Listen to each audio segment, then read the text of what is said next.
Jerry single option.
Kọ́kọ́rọ́ tó ṣẹ̀dá Sunday, ó ṣe é lẹ́sẹ̀ nínú ayé pátá.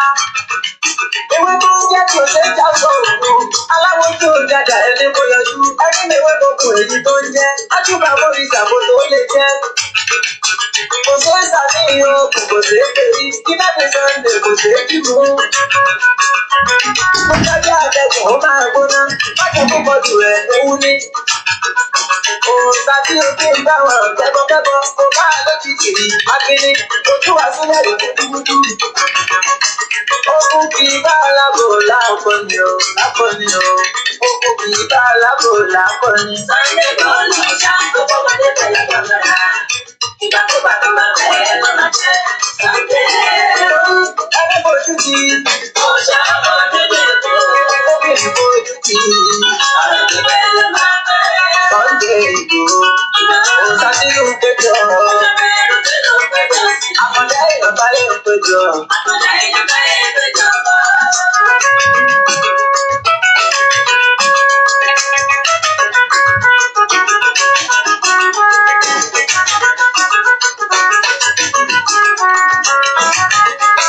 Wọ́n bá rí níbi ìwọ̀n ọbẹ̀ ìyọ́nú àdìsá ni ọ̀rá gbòòlà. Ó jẹ́ tó lé márùn-ún tó bá fi jẹ́ sí tòrò. Ó kì í kí lérí òun gba àdìsá gbọ́ o. Aládìsá ni transformer bá ṣe tóbi. Ó fẹ́ tọ̀nà nínú o. Wọ́n bá rí níbi ìwọ̀n ọbẹ̀ ìyọ́nú àdìsá.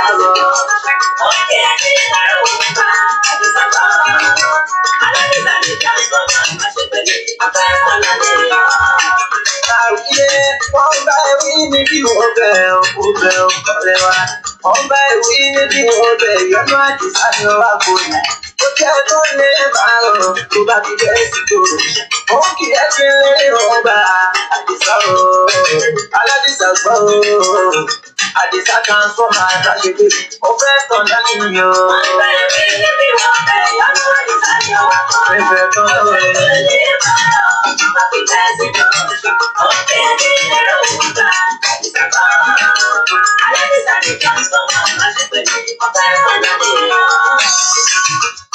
ọlọ́lá àgbà mo ṣe tó tó rẹ̀ òtótó. Ọlọ́lá àgbà mo ṣe tó tó rẹ̀ aláàánú ayé tó ga jù. Ohun tó bá ṣí ta ló lè tì, ohun tó bá tì ta ló lè ṣí. Ìwọ́n tó ní lára Sunday kò tó wọn láàárẹ̀ màmí. Ìwọ́n ní mo kí lára ẹ̀ láyé iṣẹ́ rẹ̀ pọ̀ gan. Tí mo bá wá kí Sunday ò tẹ̀fẹ̀ kọ́ o. Ẹnu kọ́ iṣẹ́ rẹ̀ pọ̀ gan. Ó dára sínú ayé Sunday. Wọ́n bẹ̀rẹ̀ rí níbi wọ́n bẹ̀rẹ̀ yàtọ̀ àdìsá ni ọwọ́ kọ́lẹ̀. Ojú ẹ̀kọ́ lè máa rọ̀ bá fi jẹ́ sí kọ́lẹ̀. Ó kí ẹbí lẹ́rù gbà àdìsá bọ̀. Aládìsá ni transformer àgbà ṣe pé ọ̀fẹ́ sọ̀nà nìyẹn. Yẹ́yẹ́ wà fẹ́ sọ ẹ̀sùn rẹ̀ o. Yẹ́yẹ́ wà fẹ́ sọ Sunday sọ̀rọ̀ ọlọ́run ọba mi. Ó ṣe é sọ sáyé ẹ̀ kò fi sáwọn aláìní. Ó ṣe kó nílé ṣe má lè lò ọlọ́run jẹ́ ojú máa pọ̀ sí i. Tí wọ́n aláìní sábà ti pọ̀ nínú ayé ara máa tẹ̀lé o. Àdúrà tèmi náà lè yó pé láyé o. Ìlà yìí ṣíjú àná ẹ̀ wò mí. Lára Sunday o. Wọ́n bẹ̀rẹ̀ rí níbi wọ́n bẹ̀rẹ̀ lápá ìsàlẹ̀ ọ̀la náà. Ó máa wọ ẹgbẹ́ lè bọ̀rọ̀. Lọ́yẹ̀ fi jẹ́ sí ọ̀rọ̀. Ó kéré lẹ́rù gbà àti sábà. Aládìsá ni transformer àti tèmi. Ọ̀fẹ́ sọ̀nà nìyẹn. Jẹ́ kí ẹgbẹ́ lẹ́rù Sunday o. Jẹ́ kí ẹgbẹ́ lẹ́rù Sunday o. Àdìsá ọmọ Adéyẹmọ. Bàbá Akínsọ́lá bàbá Àdáni. Bàbá Michael Adéyẹmọ. Oníyàwó méjì rọ̀gbàrọ̀gbà. Ìkan dúdú ìlú ọ̀pá. Bàbá méjì ìbòrò yìí ló dúdú àyà láṣìírí o. Ìyá Michael tó pọ́tọ̀ wọ́n tẹ̀sẹ̀ tí ọ̀tẹ̀lẹ̀ àwẹ̀. Ilé aláṣepọ̀ ló ti di ẹ̀ ọmọ adéjú sí ọmọ síra àdìsá o. Àwọn èèyàn mọ̀ pé ó ní bàbá tó kọ̀ọ̀kan jẹ́ kí ìjà wọn sí. Láìsí ọmọ ìyá àjẹ bàbá ẹ̀ ní ṣe mo wí. Bàbá wa yọpáyọpá lára àwọn bàbá tó fi ẹ̀ kò lábẹ́ ṣé owó ìdí ni àjà ní gbèlò Ìbàdàn o. Bàbí oníwàásí àgbáyé kò lọ jẹ bàbá ọpẹ́ fún wa. Bàbá ẹni. Wọ́n bẹ̀rẹ̀ rí níbi wọ́n bẹ̀rẹ̀ yàtọ̀ àdìsá ni ọwọ́ kọ́lẹ̀. Ojú ẹ̀kọ́ lè máa rọ̀ bá fi jẹ́ sí kọ́lẹ̀. Ó kéré lẹ́rù gbà àdìsá bọ̀.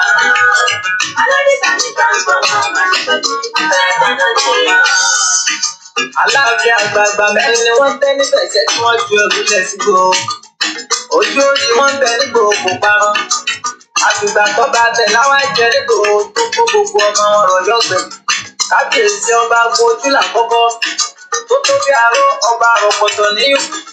Torí lórí Ajíbóyèdè torí lórí ọba Bẹ̀lá Ṣípa òkèrò kọjá ṣóun ló kọ́ mọ̀ yọ wá lónílẹ̀ nígboro. Ìgbòho ẹtí ṣoríire bọ̀ lọ́jọ́ gbọ́rọ̀. Ìgbòho ni mo sọ fún òkèrò kọjá. Ìgbòho mọ̀ rẹ̀ nílé Ọ̀yọ́ ìjọ́sí nílé ikú bàbá yèyé lọ́ba mọ́bàdé wà. Kọ̀sọ́ba tí ó jẹ lọ́yọ̀ọ́ tí ò ní wá forí balẹ̀ fáwọn bàbá rẹ̀ tó jẹ́ tó. Ìdí nìyí tó fi ń kì í lọ́yọ̀ọ́ gbòho. Wọ́n bá wí o. Wọ́n bá wí níbi wọ́n bá ìyàwó àdìsá ní ọwọ́ kọ́ọ̀dà. Ojú ẹ̀kọ́ ilé ìmọ̀ràn tó bá fi tẹ̀ sí gan. Wọ́n kí ẹbí lẹ́rọ òwúgbà àdìsá gan. Aládìsá ní transformer máa ṣe tẹ̀lé. Ọ̀gá ẹ̀kọ́ náà ní ọ̀. Àwùyẹ́ o.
Again.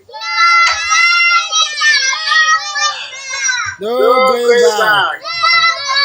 Ìgbòho òòṣà iṣẹ́ rẹ̀ tẹ̀síwájú. Mr. Koiki ẹ ṣé o, àwọn ọmọ inú kí yìí o. Àwọn ọmọ inú kí yìí o. Lágbára Ọlọ́run, àwọn adélẹ̀ lérí o lórúkọ Jésù. Yorùbá nation. And a very good evening and welcome to the late night broadcast. Good evening from wherever you're watching.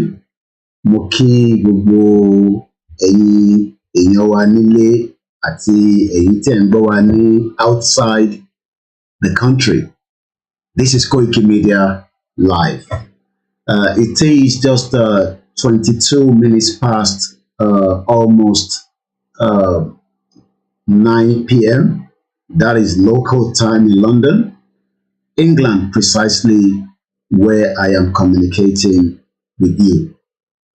I say good evening to each and every one of you that have joined me. Mo kí ọmọdé, mo kí àgbàlagbà, mo kí arúgbó, mo kí gbogbo ẹ̀yin tí ẹ̀ ń gbọ́ wa ní Instagram. I say good evening. Ẹ̀yin tí ẹ wà lórí Facebook, 3 Facebook account. I say good evening. And those of you on the YouTube, I say welcome to the program.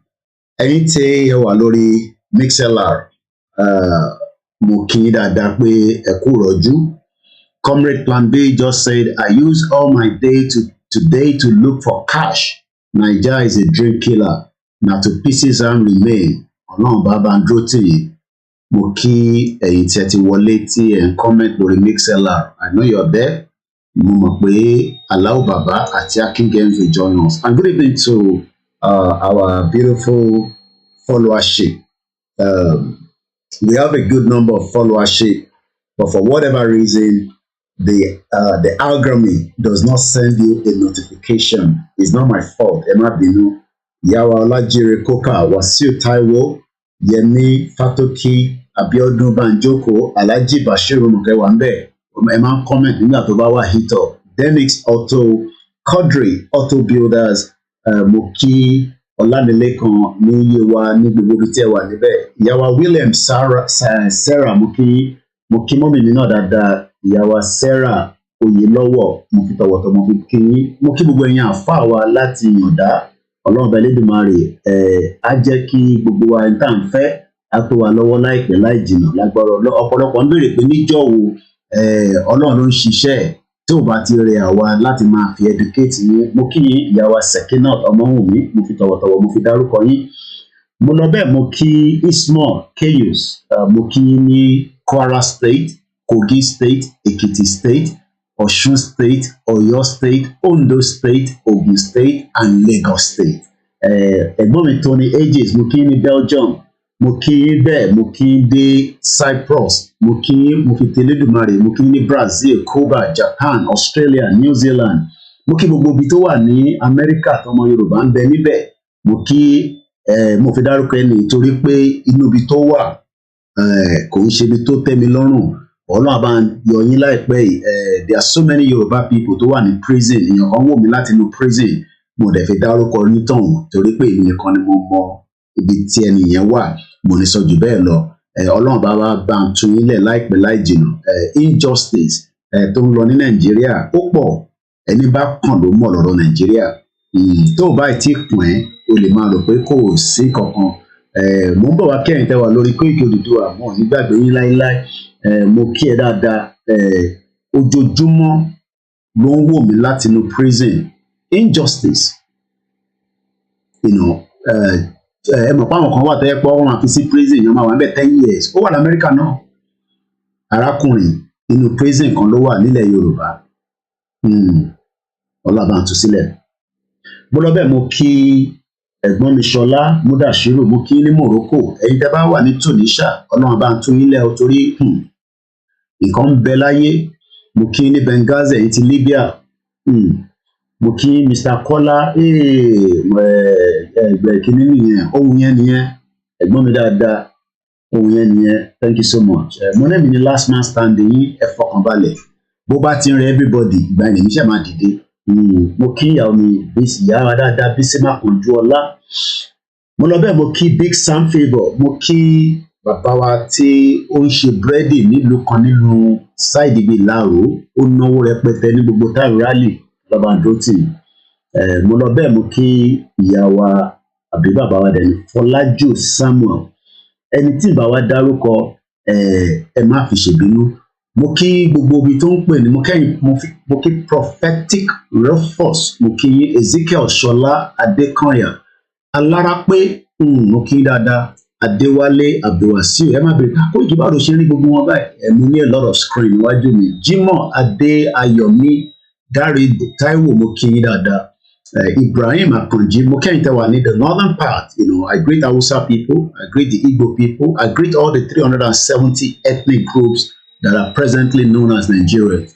Mo kí bàbá wa ọmọ Ọlábísí mo kí Wàlátà cousin mi mo kí ìyá tó bí mi lọ́mọ mo ti rí lógo wọn but mo ti send signal sí wọn. Mo kí Evangelist Solomon Ali mo kí gbogbo àwọn àlùfáà. Mo wá bẹ́ẹ̀ mo kí ẹ̀gbọ́n mi Akeem Adiora Saki Adéjùwọ̀n Adébáyọ̀ mo kí yín.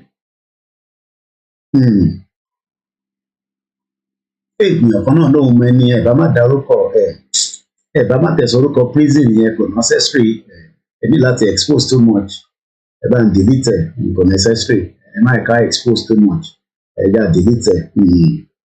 So many Yoruba people wọ́n wà ní prison àwọn kan wà nínú Nàìjíríà àwọn kan ṣe prison tí wọ́n níta. Mo lọ bẹ́ẹ̀ mo kí ìyá wa Ọmọlára Mùtírì lógún wọn kọ́ wọlé. Mo kí ìyá mi Eunice Ládípọ̀ Adéọlá Buraina mo kí mo kẹ́yìn beautiful sisters wa Síkírù Àlàní mo kí ìyá wa my big auntie Liz Azu. Hey, I never see this your food chop again no. I'm an uncle. Ó ní ẹ̀gbọ́n mi kan, Godwin Azum, hey, yeah, very hardworking, you know. Staunch supporter of PDP, but we are still friends, you know. And I see him, he's doing very well in Peterborough, you know, connecting the community there to make sure they can prosper. Very, very hardworking man. I just saw that the wife is watching me as well. You know, the wife, they cook all this. I've been so busy. You know, this Yoruba nation, think about time, help me send my greeting to my uncle. I hope say they look after my uncle, Auntie Lizzie. You know, these are all my good auntie. Joseph Olorunda mo tó bẹ́ẹ̀ láti pè lórúkọ Alemi. Some people think because we sit on this screen, we can do and undo. No. There's etiquette in everything you do in life. You know. Moki Iyala Adedoyin. Àǹtí mi àtijọ́ gbàsí fúnra wa lánàá Olúṣọlá David. Ọmọ Pálájì náà wà nínú program yìí Alhaji Bashiru tí ì sọ pé ẹ̀ lọ sí mi ẹ̀dẹ̀ ti sanwó fún mi nígbà yín láìpẹ́ yìí. Mo kí gbogbo ẹ̀yin GR1. Àpò òtún ni Koiki fẹ́ mú wa lálẹ́ yìí. Mo kẹ́yìn tẹ́ wà lórí Instagram. Quite a lot of people are settling in. We're here to educate all the time. City boy, I hope say no be city boy like Tinubu. I don't hate Tinubu. People think I hate him. I don't hate him. Yes, that's that.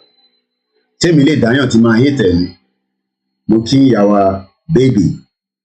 Ṣé ọkàn ló máa ń pè ní baby? Ẹ káàbọ̀ sórí ètò mọ́. Àbúrò yìí ni mo jẹ́. Mo lè nírùngbọ̀n tó dín funfun báyìí. Ọlọ́run ọmọdé ni mí.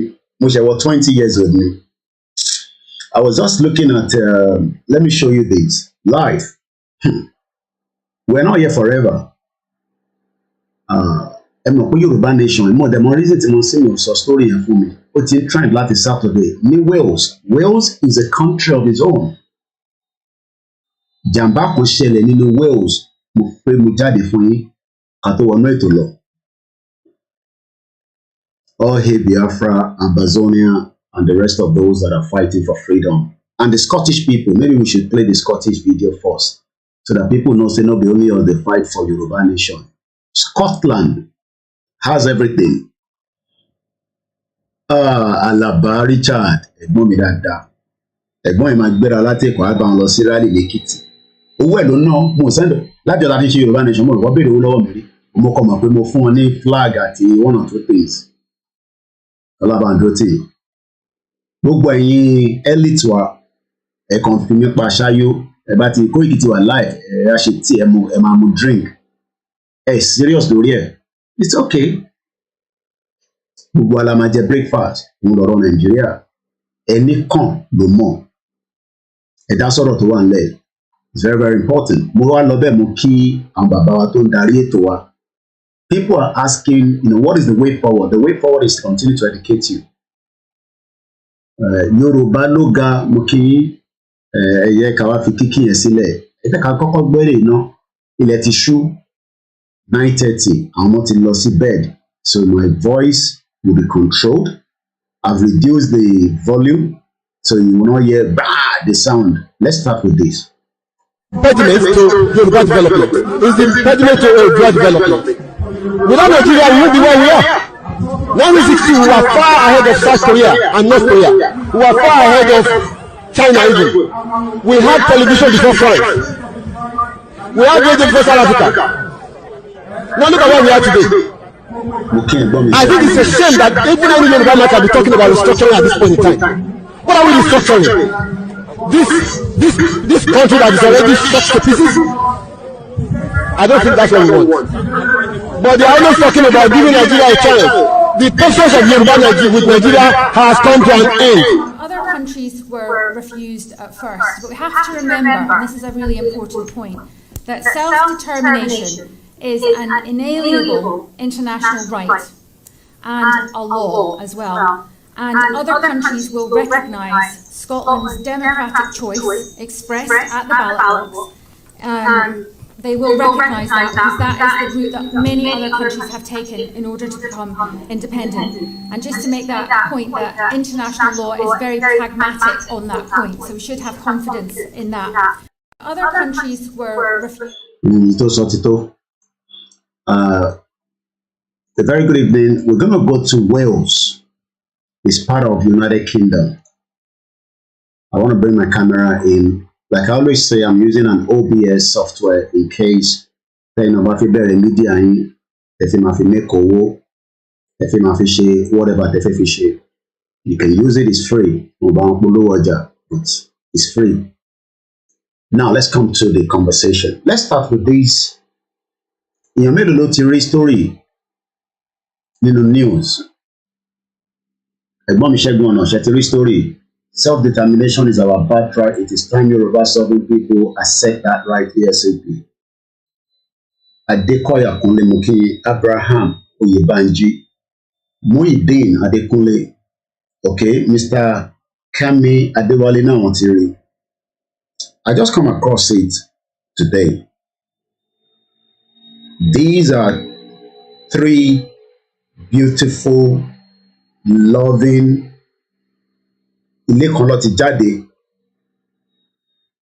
but I can tell you that Elédùmarè ti pè wọ́n padà. Àwọn tẹ́ ń wò yìí.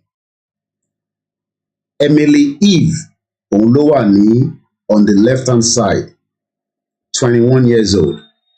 Arákùnrin ẹ rí pé mixed race ni, definitely dúdú kan àti aláwọ̀ funfun kan ló bára wọn sùn ló fi bí mixed race ló ń pè bẹ́ẹ̀. Raphael Jani, 24. The last one, Desi Rose, 21, have all died over the weekend. Initially Tuesday. Kí ló ṣẹlẹ̀? Màá ṣàlàyé fún yín. Cardiff car crash tribute to 3 found dead after a night out. Kódà ó take ọlọ́pàá UK a whole day kó tó mọ ibi tí accident yẹn ti ṣẹlẹ̀. Méjì survive, mẹ́ta ti kú. Ọlọ́run bá kó fọ̀run kẹ́ wọn. Kò ń ṣe pé kò wọ̀ kí n kú nílùú yìí náà. Kò ṣe pé ṣẹlẹ̀ kì í ṣẹlẹ̀. Tribute have been paid to 3 people who were found dead. Ìlú tó ní gbogbo nǹkan kọ́ wa ní wọ́n rí àwọn nǹkan after one day. Ẹ̀yìn májì bó ṣe máa dùn. Ọlọ́pàá sì máa jẹ gbèsè. According to this story, tí kò ń ṣe story of real life ni o, ó ṣẹ̀ṣẹ̀lẹ̀ ni o. But let's read a little bit further. Tributes have been paid to 3 people who were found dead in a crash car days after they went missing.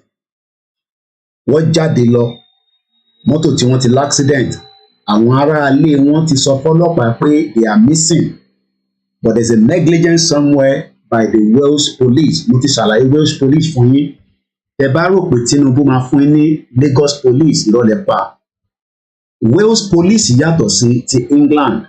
Mo ti ṣàlàyé fún yín rí àti fi ṣe program. Ẹ bá jẹ́ pé ń follow mi dáadáa. Èdè wọn lélẹ́yìí. Ó ṣe fi wọnú site yẹn lọ báyìí. Ó ń bi mí pé ṣé English ni mo fẹ́ àbí Welsh, so that kọ́ lè mọ èyí tó máa fi bá mi sọ̀rọ̀. À ń padà bọ̀ níbẹ̀. Ọlọ́pàá tó respond sí crime yìí òun ló ń pè ní ọlọ́pàá ti Wales. Màá ṣàlàyé fún yín bí lè ṣe ń work. Torí crime tó ń ṣẹlẹ̀ ní Lagos State, ọlọ́pàá Lagos ló yẹ kó máa dí pẹ̀lú ẹ̀. Bẹ́ẹ̀ni, they are coming from the club. Ẹ̀gbọ́n mi Ṣẹ́gun, I saw the story of the 2 sisters died. Her older sister died in 2015. Ṣé the same story in his older sister kú ní 2015? Wow. Sori, if Tinubu is going to give you this as an example, fẹ́yìn tẹ́ ń sọ pé Tinubu máa dé bẹ́ẹ̀, this is what you expect from Tinubu. Ó guarantee pé Lagos State, Ogun State àti gbogbo 36 state olúkálùkù wọn máa ní ọlọ́pàá tí wọn tó máa operate láti protect yín, because a máa sọ̀rọ̀ lórí area ìlẹ́ẹ̀lẹ́. This is the UK government. Groundbreaking news. New laws to stop àwọn tó ń gbé bóòtù wọlé illegal immigrants. ṣé illegal immigrant wà ní Lagos State? Yes. How do we deal with it? Ẹ lè dé pẹ̀lú ẹ̀ bẹ́ẹ̀ ṣe wà ní Nàìjíríà, ìrọ̀lẹ́ pa. Àwọn ará Èkó lè máa bínú pé wọ́n fẹ́ gba Èkó. Tẹ́ bá ṣì wà nínú Nàìjíríà, kò sí nǹkan tẹ́ lè ṣe ju pé àfi ká kúrò ní Nàìjíríà. Òun la máa lè control immigration. A máa sọ̀rọ̀ lé lórí. Home Secretary wa Bregman announced plans to stop migrants arriving illegally from staying in UK. Bó bá ti dé sí UK, wá dé padà. Good evening, Eunice Uche. Welcome to the program. A máa sọ̀rọ̀ lé lórí. The Prime Minister was live today. A máa sọ̀rọ̀ lé lórí. But let's come back again to this accident. Eve Smith, she's 21 years old. Daisy Rose, 21 years old. Ọkùnrin náà ń pè ní Raphael Jani, 24, were found in a car which had come off a major road in Cardiff. Kò ń ṣe pé títì yẹn ò dáa. Kò ń ṣe pé títì yẹn ó ní gbágbúgbàgbú bíi ti Ondo State. A tún máa padà sí Ondo State lálẹ́ náà tí rí Yami Gbémilékè àti ìyàwó Comfort Ológunjà bí wọ́n ti lọ síbi iṣẹ́ bí night ló ń ṣe àwọn méjèèjì. Kò ń ṣe pé Ondo State tí kò ní títì làwọn ọmọ ìfi l'accident, but àìtí mọ ìdí tó fa accident yẹn. Mo dẹ̀ fẹ́ máa sọ tí mo mọ̀ torí pé kéèsì yìí ó ti di kéèsì báyìí, so I have to be very careful lórí nǹkan tí bá fẹ́ sọ ní bíbá. But I'm gonna go according to the article. Ilé ìrìnsẹ̀ story article ló máa ń pè nǹkan báyìí tó jáde. Mo kí ìyàwó Sherifat Agbabiaka, mo kí mọ́mì, salamu alaikum. Sophie Rosen, 20, àti Shine Love Feeling, 32, have been taken to the hospital where they remain in critical condition. Kọ́lọ́run bá kó bá wa jẹ́ kí ó stable láìpẹ́ láì jìnnà. Ọ̀pọ̀lọpọ̀ èèyàn náà ní accident ní Nàìjíríà tó survive. The last one tá a rántí ní ojú ẹlẹ́gba tí container dáwọ́ àwọn èèyàn. Woman kan survive ẹ̀ o. Kò ń ṣe nǹkan kan tó ń pè lájẹ̀wò àbóṣó. Negligence of your Lagos State government láti make sure pé container tó fẹ́ kúrò láti ibi tó fẹ́ kúrò wọ́n gbọ́dọ̀ tighten ẹ̀ mọ́lẹ̀ títí dẹ̀ gbọ́dọ̀ dá. All 5 has been travelling on the A48. Ẹ jẹ́ ká lọ wo títì tó ń pè ní A48. Ká wá wò pé ṣé títì yẹn ò dá ni? Ẹ jẹ́ ká lọ wo A48 òun lélẹ̀. So in case tó bá mọ̀ A48 yẹn ibi táwọn ọmọ ẹ̀ ti ń drive lọ tó fi di pé wàhálà yẹn ṣẹlẹ̀. But ẹ jẹ́ ká wo fídíò bẹ̀ ká wo bó ṣe rí ká compare sí lára àwọn road network tiwa. No, ọ̀tọ̀ nìkan tó ń gbọ́ àmú bọ̀. So I'm gonna A48 UK road. Ẹ jẹ́ ká lọ wo títì yẹn bó ṣe tẹ́. Ẹ jẹ́ ká kọ́kọ́ wo images. So this is what it looks like. In case tó bá mọ̀, it's one of the busiest road as well, just like any other busy road. Kò wá rí pé títì ó tẹ́. Bó kí ló lè wá accident? It could be anything. I don't want to go into presumption. But ẹ jẹ́ ká ta story yẹn tán, àwa lọ wo títì yẹn. Bí a ká wo títì yẹn lẹ́ẹ̀kan sí, kó lè máa link ẹ̀ mọ́ brain ẹ̀. Torí pé brain ẹ̀ tẹ́ wà nílé ojú gbogbo yín. Sometimes tá a bá ń sọ̀rọ̀, á dàbí ìgbà tó yẹ pé ẹnu Koiki ń dùn jù. A48 yẹn lélẹ̀. Ẹ jẹ́ ká wo àwọn tó ti ṣe fídíò lé lórí ní tẹ́lẹ̀. Ẹ jẹ́ ká wo bó ṣe rí. So lè compare títì pẹ̀lú abúlé yín. A48 lélẹ̀.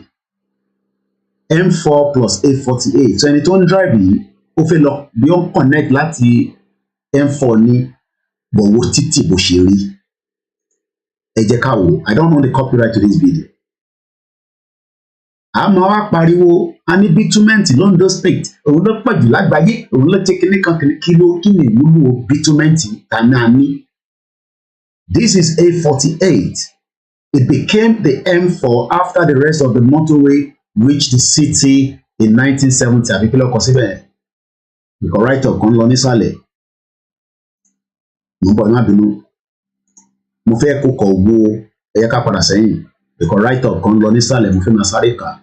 So A48 títì tí ó l'accident táwọn mẹ́ta fi kú ó yẹ kó wá máa bèrè pé kí ló lè fà. Ṣọ́rí àwọn mountain yẹn We are approaching Port Talbot on the M4 motorway. Ahead is one of the quickest sections of this road.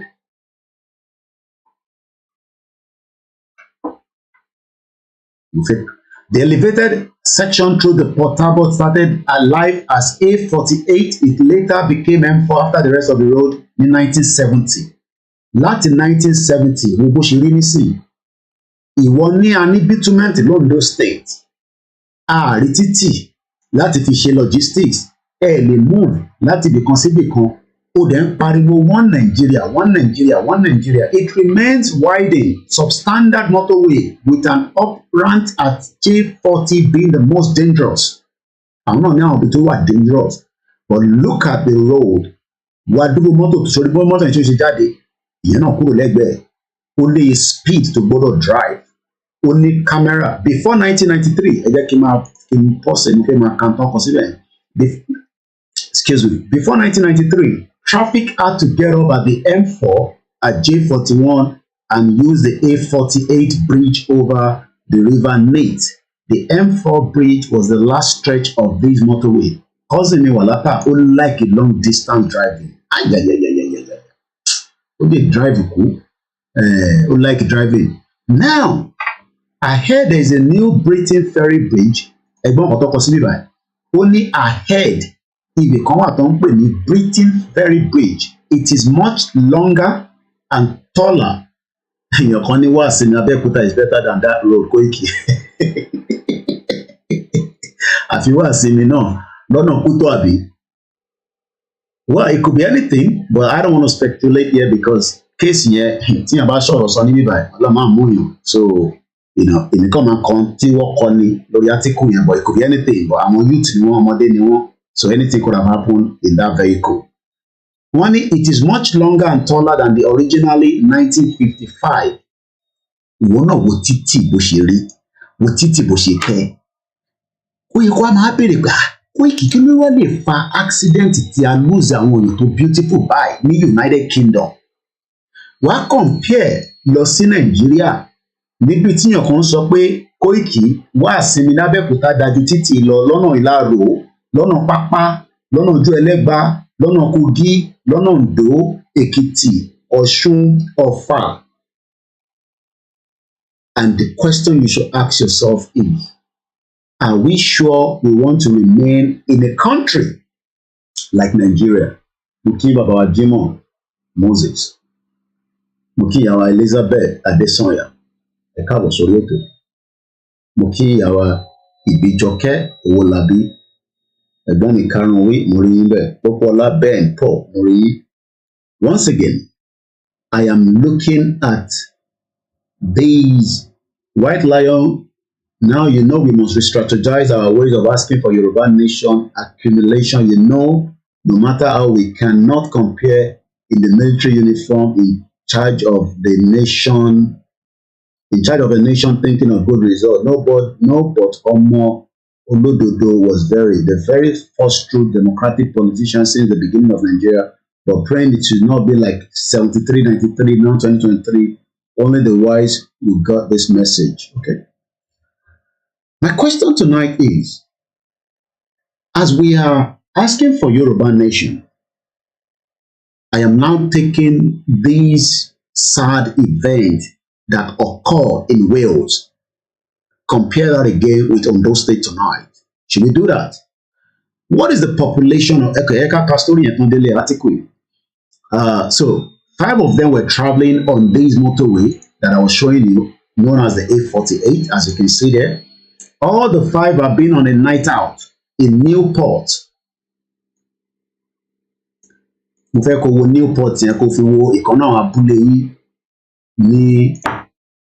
ní Ondo State. Mélòó ni wọ́n ní Newport? City of Newport. Ó dàbí ìgbà tí ẹ jẹ́ ká lọ wò. Newport is a city and the county borough in Wales, situated on the river, close to its coruscant with the Severn Estuary, 12 miles northeast of Cardiff, with a population, 145,700 as at the census in 2011. Gbogbo àwọn tó ń gbé ní Newport yìí wọ́n tó 200,000 níbẹ̀ làwọn ọmọ yìí ń lọ ti ń bọ̀ rádà wọ́n ń bọ̀ láti Newport bí wọ́n padà lọ sí area àtọ̀dọ̀ tiwọn lórí títì tó dáì lórí títì tó beautiful tí a ti fi wọ̀nyí lẹ́ẹ̀kan. Newport yìí ẹ jẹ́ ká wo bó ṣe rí in terms of images nǹkan bẹ kábíyèsí lédùmarè torí view yẹn bó ṣe rí. This is a city gbogbo population wọn is 200,000 below. Ó mọ̀dí tí wọ́n fi lè mọ gbogbo èèyàn nítorí pé wọ́n ní sensor. Wọ́n mọ ẹni tó ń bímọ, wọ́n mọ ẹni tó ń kú, wọ́n mọ ẹni tó yẹ kó lọ sí school, wọ́n mọ ẹni tó yẹ kó lọ sí university. Wọ́n mọ irú benefit tó yẹ kó fún àwọn tó ń gbé ní area yẹn. Já lọ wò bí a rí fídíò. Top 10 places wọ́n ti ṣe síbẹ̀. In tó yẹ káwa náà máa rò ní pé ìjà lè project 10 places ní Ondo State. Mo kí yín mo ti kí dáadáa tẹ́lẹ̀ kẹ́ tó wọlé mọ́mì. Ọmọlára Ìyábọ̀ Àjàlá ẹ káàbọ̀ mọ́. Adam Ọlámilékan, thank you so much.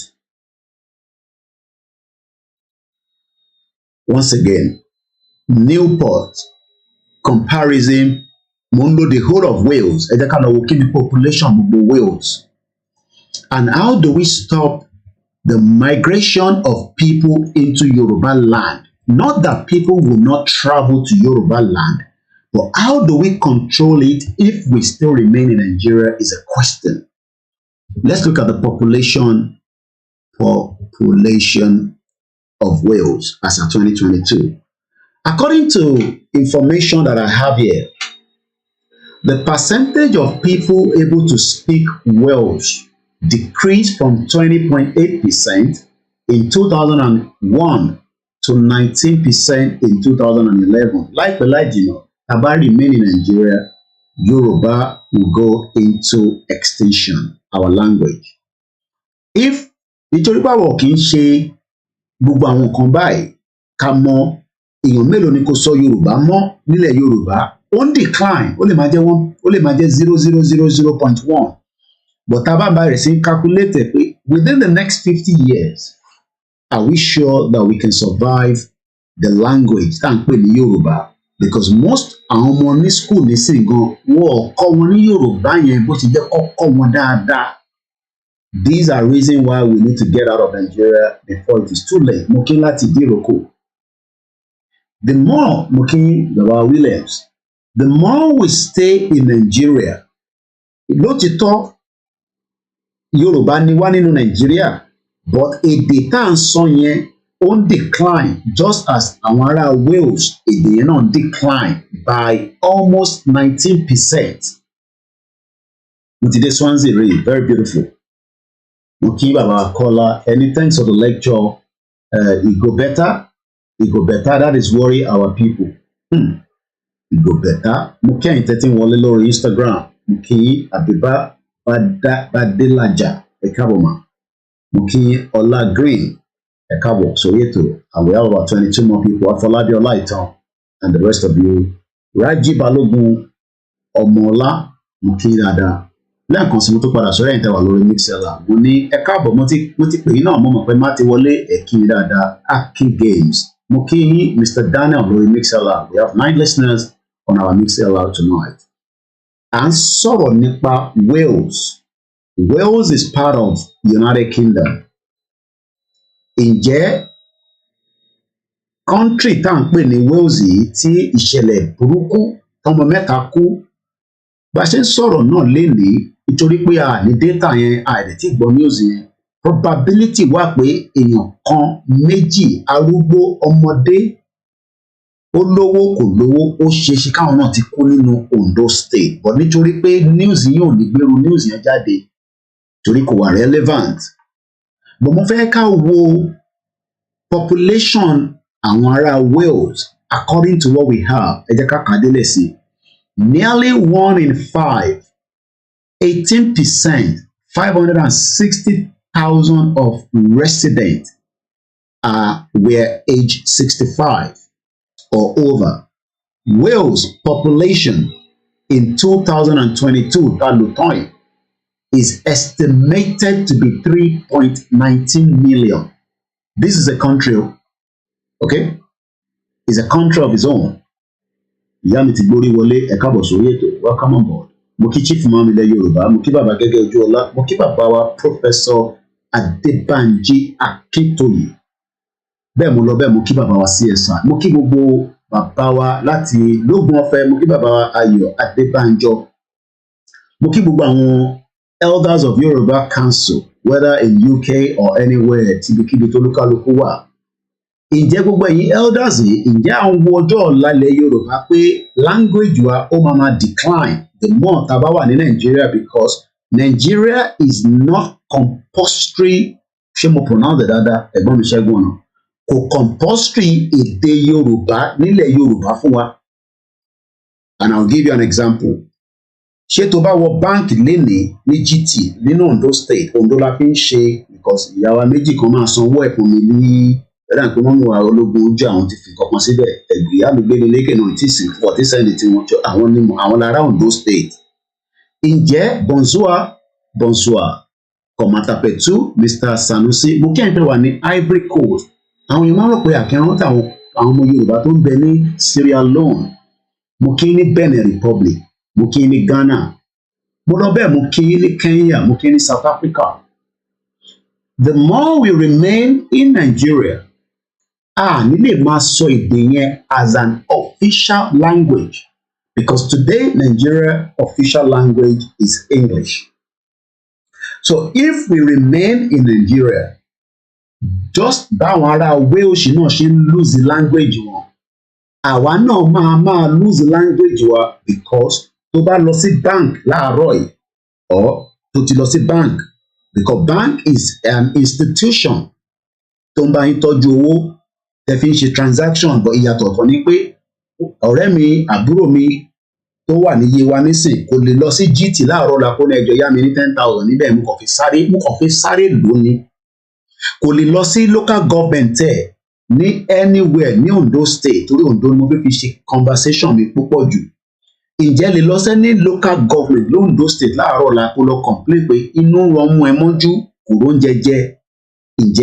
Ǹjẹ́ benefit kan wà fọ́mọ yìí pé a bí sílẹ̀ Yorùbá nínú Ondo State? These are the questions that ẹ̀yin tí ẹ sọ pé Tinubu ṣó máa lè ṣe gbogbo kinní yìí fún yín? Àbóhùn náà kọ́ máa gbìyànjú díẹ̀ after 8 years, a náà wò gbìyànjú ẹja tó dá padà sọ́dọ̀ àwọn málà.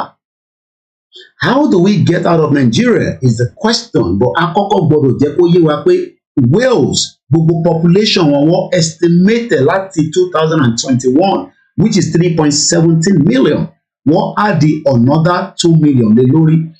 Ẹ jẹ́ ká wò kí ni population Ondo State.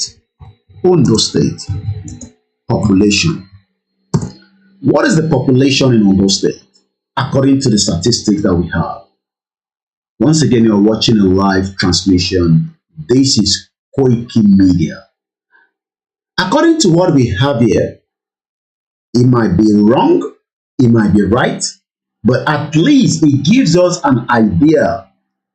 Èèyàn mélòó lórí population Ondo kémi tó pè jáde, mo fi mọ̀ bí àwọn èèyàn fi ẹ̀mí tẹ̀lé mi lọ abẹ́kan jẹ gbúgbúrú àtẹ̀pà lórí program yìí. Mo kí Azeez Fatai, Mr. Michael Adegorebe, Ọládébí Egorebe, okay. Raji Balogun, welcome on board. Mélòó ni population ní Ondo State nínú graph tó wà níwájú mi? Ẹ má bínú ìtàn lórí Instagram, I'm not sure whether you can see that because I normally move it too far away. Tó bá jẹ́ pé fẹ́ kí n máa move the screen yẹn closer, ẹ jẹ́ kí n mọ̀ ìtàn lórí Instagram. I can always move it closer. Maybe I'm far away. Yẹ ká move it díẹ̀ síwájú fún yín. Ṣó better báyìí ìtàn lórí Instagram? Yeah. Ó dà kó ti wọ̀ ó ti jìnnà jù tẹ́lẹ̀. Ó dà kó ti better but mo fẹ́ make sure pé ìrìn mi náà. Kò fẹ́ gbọ́dọ̀ máa rí ẹni tó ń ṣe program. Yeah. Ó dà kó wọ̀ kí bẹ́ẹ̀. Mo kí ìyá wa Fọláṣadé Òjó ẹ káàbọ̀ mọ́ mi. So anyway, we have 3.4 million Ondo State. Ìbéèrè tó yẹ kí wọ́n wá máa béèrè lọ́wọ́ ara ẹni pé is it not possible in 2023 that Ondo should be a country of its own? Àtẹ̀tún yọ kúrò lára ilẹ̀ Yorùbá. pé okay Ondo a fẹ́ kí wọ́n tẹ̀ lọ the country kúrò lára ilẹ̀ Yorùbá. Is it possible? Good evening, Gina Doro. Welcome on board. This is what we are saying to those of you back home. There's no need to cry and deceive ourselves to remain in this union known as Nigeria because kò fún wa ní opportunity láti develop to the pace that we want. That is why your governor, and I keep saying, so he went to Germany, Champaro money at Akeredolu Health Germany, because when I say that, some people might say, so let's take a Google search.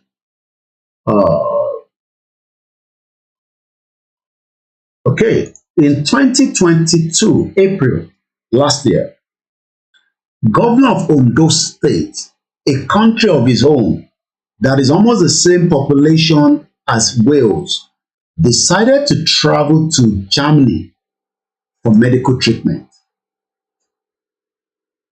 How on earth ni ẹ feel pé ta ló ń control Wales? Wales Prime Minister, ẹ jẹ́ ká lọ wò. First Minister Drakeford has responded to COVID. Okay, so n tó jẹ́ First Minister wọn lélẹ̀, okay, àwọn ló Prime. First Minister làwọn lò. Ẹ jẹ́ ká lọ wò n tó jẹ́ bẹ́ẹ̀. So this man is 68 years old. Ẹ jẹ́ ká lọ wò age Akeredolu. How old ni Akeredolu? And he's a lawyer. How old is he?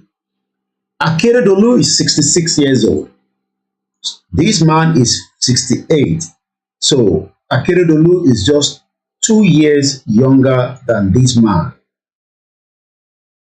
Do you think that this man would travel out of Wales to Germany for medical treatment? Mo béèrè ìbéèrè ni o, bí nọ́ọ̀sì mi ṣe move lórí ẹ̀. Ṣé feel pé arákùnrin Mark Drakeford will leave Wales, a country of 3.19 million, to go to Germany for a medical treatment? You would expect that Akeredolu, his younger brother to this man, should not travel out of Nigeria and fix the healthcare sector in Ondo State rather than running to Germany where he was hospitalized in 2022. Ta ló ń parọ́ láàrin èmi àti gọ́vnà yín Akeredolu? Kọ́lọ̀ fún lálàáfíà, ọmọ Yorùbá ni. Ta lẹni tó ń parọ́ láàrin àwa méjèèjì? Ṣé koikimedia ló ń parọ́ àbí gómìnà ilẹ̀ Yorùbá tó ń represent Yorùbá London Nàìjíríà? Ṣé tó bá jẹ́ pé a wà ní country tiwa, Akeredolu bá náà fẹ́ contest for argument's sake? Ẹ̀wọ̀n báwa máa ń sọ nǹkan kan for argument's sake. At his age, ṣé ànírẹ́ni tó fẹ́ contest? In tó bá lè mú máa yìí máa control Wales at 68 years old. And he has been there since 2018 under the Labour Party. Àṣà àti ìṣẹ̀lẹ̀ Yorùbá mú kí yẹn káàbọ̀, ẹ̀gbọ́n mi Shamsuddin Ọládipúpọ̀ mú kí yín. If we remain in Nigeria, kò ń ṣe pé ẹ ní ever rí àǹfààní ilẹ̀ Yorùbá.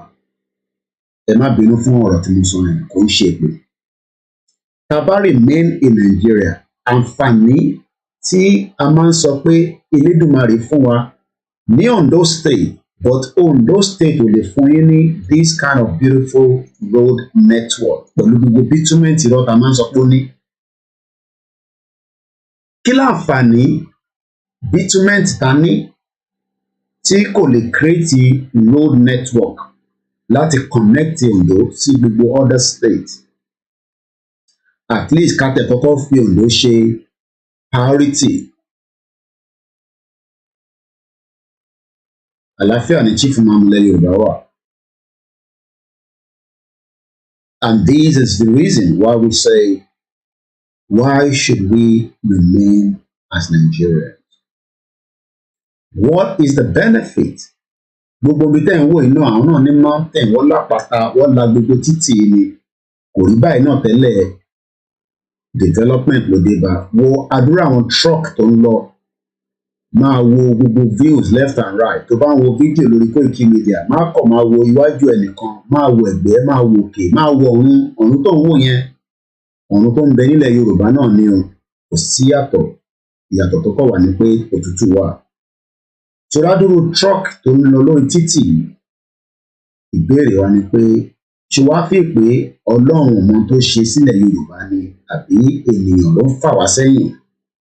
And the topic tonight again is the same like the morning. Why is international community forcing us to live together as one country and the advantage of Yoruba nation? Let's move away again from this beautiful saying. Ẹ ká padà sórí story àwọn ọmọ tá à ń kà lọ yìí. Kọ́lọ́n kó bá a fún dead. According to the Southwest Police. Àwọn wo ló ń pè ní Southwest Police? Òun lélẹ̀ tí mo fi sọ̀rọ̀ lé lórí lẹ́ẹ̀kan. Ó lè má yí ẹjẹ́ ń break it down.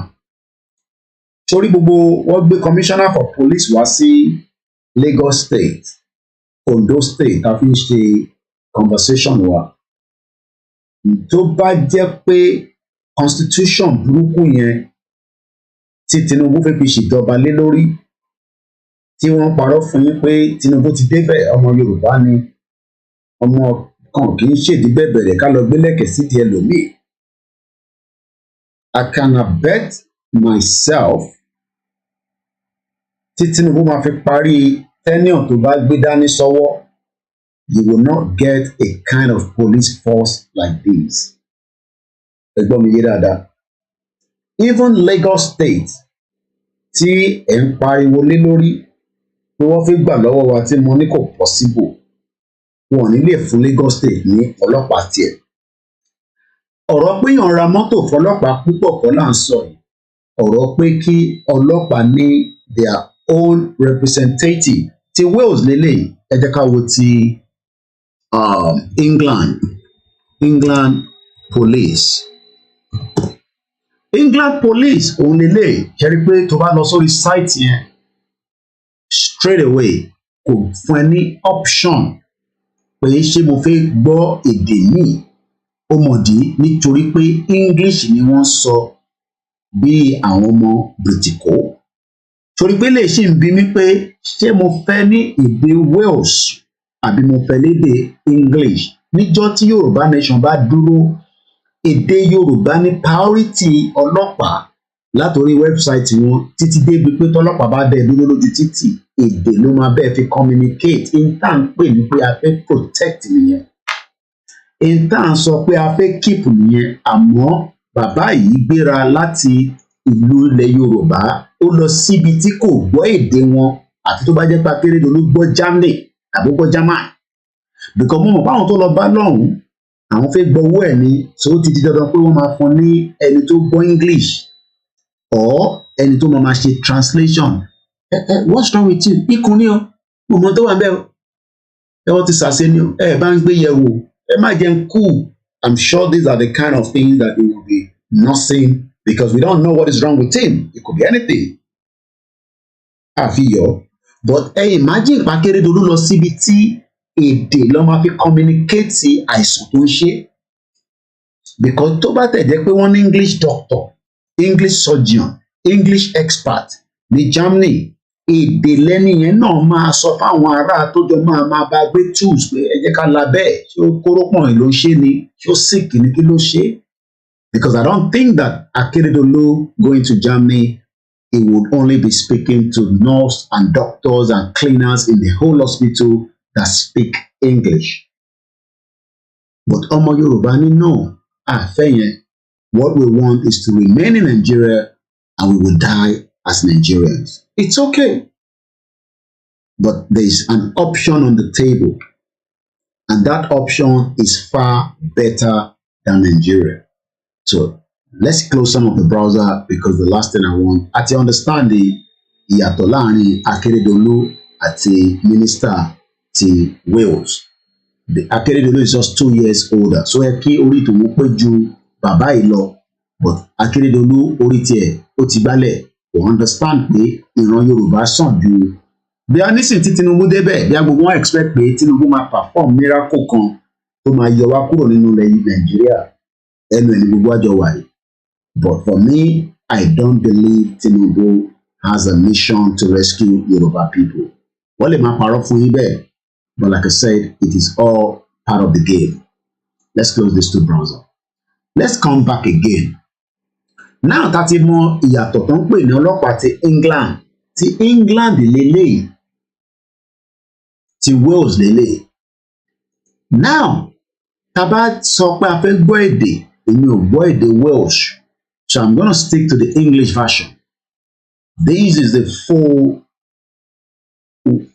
organization, or no, not institution, because I like organization, institution. Only make a complaint. Pé complain o, mo fẹ́ complain. Ọmọ abẹ́ pé kí ló fẹ́ complain fún? Ọlọ́pàá dá mi dúró, kò tẹ́ mi lọ́rùn bí ṣe dá mi dúró. Ǹjẹ́ o lè complain ní Nàìjíríà lénìí ní Ondo State? Ọlọ́pàá kan dẹ̀ dúró. Surely, it will now take me away from those that are saying that Lagos is going to be taken away from us and all these, you know. It takes me now out of the Amotoku,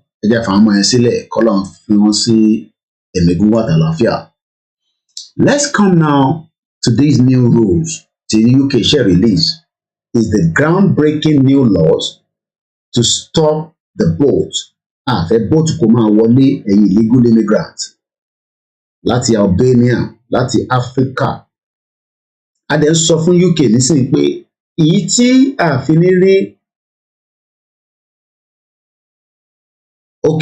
ṣé pé ẹ jẹ́ ká máa wòrà ẹ máa ṣèbí Buhari náà wá sí London fún treatment tí Tinubu náà bá wá á pàdé wa níbí báyìí á bá wa níbí báyìí abẹ́mi náà níbí ìbàdàn dáadáa ìbí gbogbo tí Buhari wá àmọ́bi tó wà ní but aṣáàmọ̀bì kan pé Nigerian house tó wà l'Abuja ibẹ̀ ló gbọ́dọ̀ máa gbé so bí Tinubu náà bá ti dé ibẹ̀ ló máa gbé dé sí Adébá Kóìkì náà níbí ìbàdàn lágbára Elédùmarè. Groundbreaking new laws to stop the boats. Àwọn ní boats kí wọ́n bọ̀ wá ṣe. Laws include legal duty on the Home Secretary to remove anyone who enters the UK illegally. Now, let me ask this question to our listeners tonight. Ìbéèrè tí mo dẹ̀ fẹ́ béèrè ni pé late night broadcast. Mo máa ń take note torí ọjọ́ ọ̀la. Orúkọ àwọn ìwé náà lèmi náà máa fi kọ story tèmi náà. Ìtàn tèmi lèmi kọ́ lọ yìí. 2023. I'm asking this question. Is it possible today, the 7th day of March, to remove anybody from Yoruba land?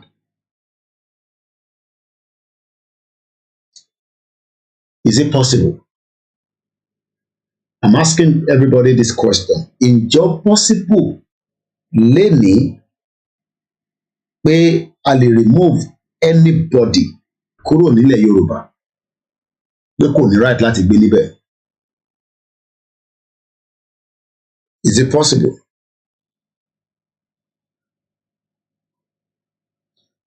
I'm waiting for the response before I move forward. Adam Olamilekan sọ pé no, ẹ jẹ́ wọn mixer lab, bí àwọn náà ti answer. Ǹjọ́ possible pé lénìí o a lè remove anybody kúrò nílẹ̀ Yorùbá?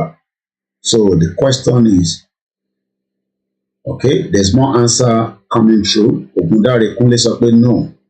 Rahim Abbas ó dà pé no lẹ fẹ́ kọ bọ̀ bẹ́ẹ̀ ṣe kọ́ yẹn NOW yẹn ó yẹ ó wrong. No. Diri sọ pé not when it is part of location 9. Adamade looking because we are still Nigerian. Ẹ ṣé gan ni. Ìyá mi Elizabeth sọ pé no, it is not possible. ìyá mi adé beauty àmọ̀ pé ìyá dáadáa àwọn grandchildren kọ́ àtàwọn ọmọ wọn ní kò possible. Okay, ìyá mi Sarah ní no, it is not possible. Kí ló dé tí kò ṣe possible? Only the next question. Adeola Samuel ní we are in location 0.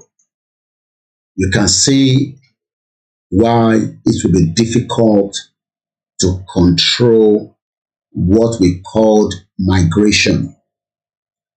Ìyẹn lèmi ṣe ń sọ fáwọn Yorùbá pé as much as a fẹ́ save ancestral land wa, as much as a fẹ́ yẹ kó gbalẹ̀ mọ́ wa lọ́wọ́ tí Ọlọ́run dẹ̀ ní jẹ́ kí èèyàn kankan gbalẹ̀ mọ́ wa lọ́wọ́, but ìbéèrè yẹn ni pé ìjọ possible lénìí ká sọ pé ìwọ ò lè gbé níbí báyìí máa padà lọ sí state ẹ̀.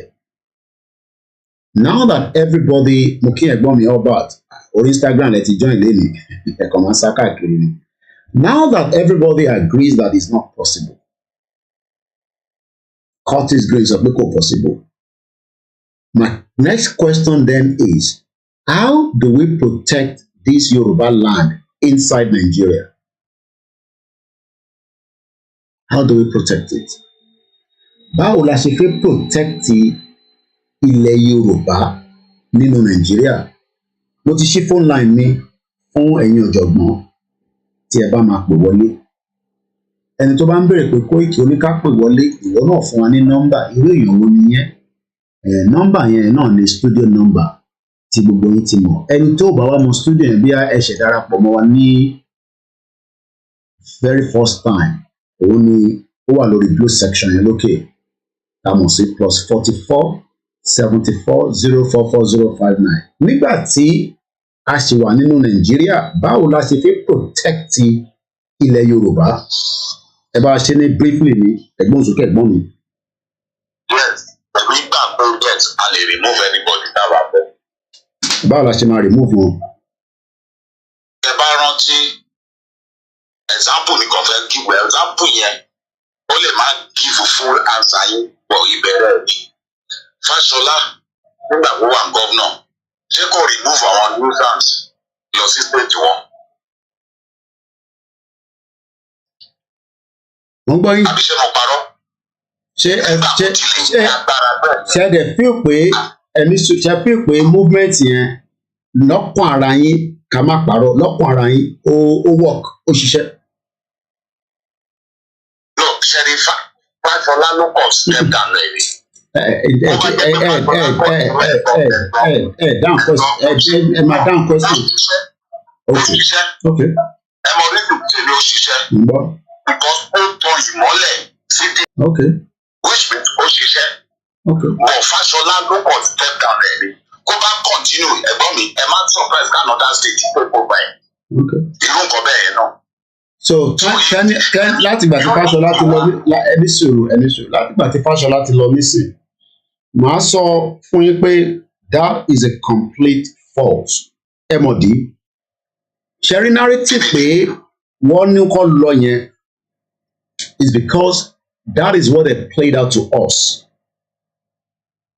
We saw no evidence that effect happened. Ẹ mọ̀ why? Ẹ dá mi lóhùn. Mo ń gbọ́ yín. Nígbà tó kúrò ní Lagos State níbo lọ lọ? Wọ́n gbé pọ́ńpọ́ wọn lọ́ọ̀lù wọn. Ìlú wọn wo níbo nílùú wọn? Ta ló sọ fún ipọ́ dèlú wọn? Àbí kò ń ṣe pé Ogun State lọ́dé? Àbí Ondo State lọ́dá kú sí? Anyway, Mr. Doke, ìyẹn that is bound to investigation. But point kíkọ lórí point yẹn mú jáde yẹn. Ṣé rí anything ní Yorùbá lè achieve bàbá fẹ́? A kò need unity ní ẹlẹ́gbọ̀n. Ẹgbà bẹ́ẹ̀. So ẹni sùúrù the argument yẹn kò lè work. I will say why. Is a complete the reason why it's not going to work is these àwọn tí ẹni wọ́n move jáde kúrò ní Lagos State pé a máa continue there is still a constitution that binds them to come back because àwọn tí wọ́n push out yẹn wọ́n fún wa ní any evidence who are Nigerians, even though everybody knows they're not Nigerians. They are probably from Niger. But the question is, we are looking at a scale of trying to stop a migration into Yoruba land. And that migration, then is up with Fashola push one out. Like I said, that push out has not made any effect in Yoruba land today. Welcome, African Confidential. Okay. Sherry, question based on question the berry. Say vet the berry. Okay. Any say only shele. Only would something yes. Okay. Unity lack or need from those other 6 governors. But at the same time, only immunity killing Nigerian government. So are you okay?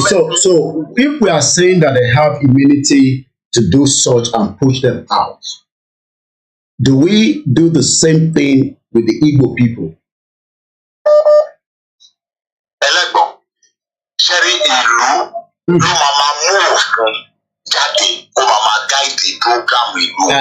I'm asking a question now because we're not talking about one particular set now because we're scared that Lagos State is going to be taken away from us and all that. I'm now asking the question, is it possible to remove the Igbo people from Yoruba land?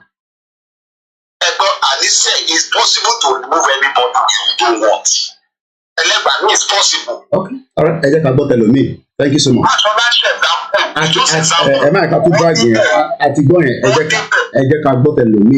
If not, we're going to be dragging it. So, 4 minutes is more than enough to have communicated.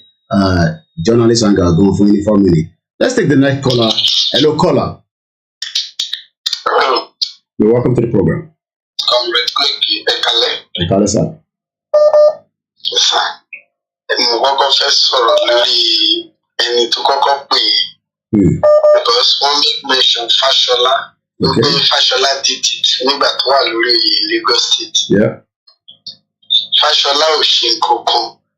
When life ìgbà tí ara ni àwọn tó wà ní Lagos State because of the congestion ni wọ́n fúnra wọn sá. It's not by law. Kì í ṣe pé bí ó ní anything tí Fashola fi stop àwọn èèyàn tó move sí Lagos. Àwọn tó ní owó, àwọn hooligans tó ní owó tó wà òkè tágbá wà lọ́wọ́. They were still in Lagos then. Wọn ò fi kó sílẹ̀. But àwọn ọmọ kéékèèké tó wá ọ̀sùn tó gbé lábẹ́ bridge tó yẹ pé bí àwọn ọmọ wa gbọ́gbọ̀ bí sójú ẹlẹ́gbàá àwọn èèyàn ló sá kó Lagos tó wọ́n padà sílé. So kò sí bá ṣe lè stop àwọn tó wá sí ilẹ̀ Yorùbá in as much tabashu wà ní Nàìjíríà. Now ojoojúmọ́ because 1999 constitution nǹkan tó sọ fún wa wípé a lè move from one place to another. Òun dẹ̀ ní nǹkan táwọn mìíyẹ́ntì àlà àǹkó tí wọ́n dì mú tí wọ́n sọ wípé lábẹ́ òfin constitution wọn Nàìjíríà yìí so kò síbi táwọn ò lè lọ kò síbi tí wọ́n lè wọ̀. Òun ló mú Sẹ́ríkì Fúlàní gangan tó ṣe ń wúwà tó ṣe ń jayé ọlọ́ba lórí ilẹ̀ tí ìṣẹ̀lẹ̀ bàbá ẹ̀. So gbogbo ọmọ Yorùbá pátá ló yẹ kó mọ̀ wípé kò possible. Ní àsùnwọ̀n ìtabáṣùwà ní Nàìjíríà kò sí bá a ṣe lè defend border wa kò sí bá a ṣe lè ní security because the constitution tí Nàìjíríà ń lò sí fraudulent constitution tí ò pé Yorùbá ni. So gbogbo àwọn bàbá wa tó pọ̀ ń jà tó kàn ń rí mọ́ wọ́n Nàìjíríà I don't know what they are going to benefit from there because èmi wo history látọ̀dún tí Nàìjíríà ti wà kí ni progress kò sí kankan. Kò sí nǹkan àṣeyọrí tí Nàìjíríà ṣe tá a sọ pé àṣeyọrí iná làwọn ọmọ Nàìjíríà online free wifi kò sí. The life of students are miserables in the town. In fact mo ṣe wà ní location line mo wà àmì ní Ondo state inú òkùnkùn kò sí náà anywhere. Lónà 3 hours rí what are we now saying? Kò sí development kankan ní ìlú yìí. This is a desert. In fact ìlú ìburú ju Sahara lọ. So gbogbo eléyìí tí gbogbo ọkàn sọ tó sọ pé Fashola kí ni Fashola ṣe when Fashola was the Lagos state government ṣé ọ̀nà tí wọ́n gbà fi stop immigrants nìyẹn ni. Ìgbà tí ara ni àwọn èèyàn tí ò nílé tára ni wọ́n rántí pé káwọn padà sí village wọn padà síbi tó ti wá ó better because of the law initiate. Now nígbà yẹn multi-thousands of Fulanis outside and Igbo moving tó ṣe gbé Lagos till now. Àwọn ló dominate Lagos tribe àwọn Igbo it's Lagos land their fatherland ṣé ilẹ̀ bàbá wọn ni. Àbáwọn ọmọ Yorùbá tó ta pride wọn torí àtẹnujẹ wọ́n ta pride wọn torí natural attitude àjọkẹ́ kòkòrá pẹ̀lú religion tó ń gbé dání olùsọ gbogbo sóko ẹrú. I even pity them whenever the bad in press do so many things happen to be Greece calling protest because of the soul àwọn tó kù yẹn in our own land here ní constitution àtọ́bẹ̀ ká jáde ká protest. Now they use gun to handcuff everybody.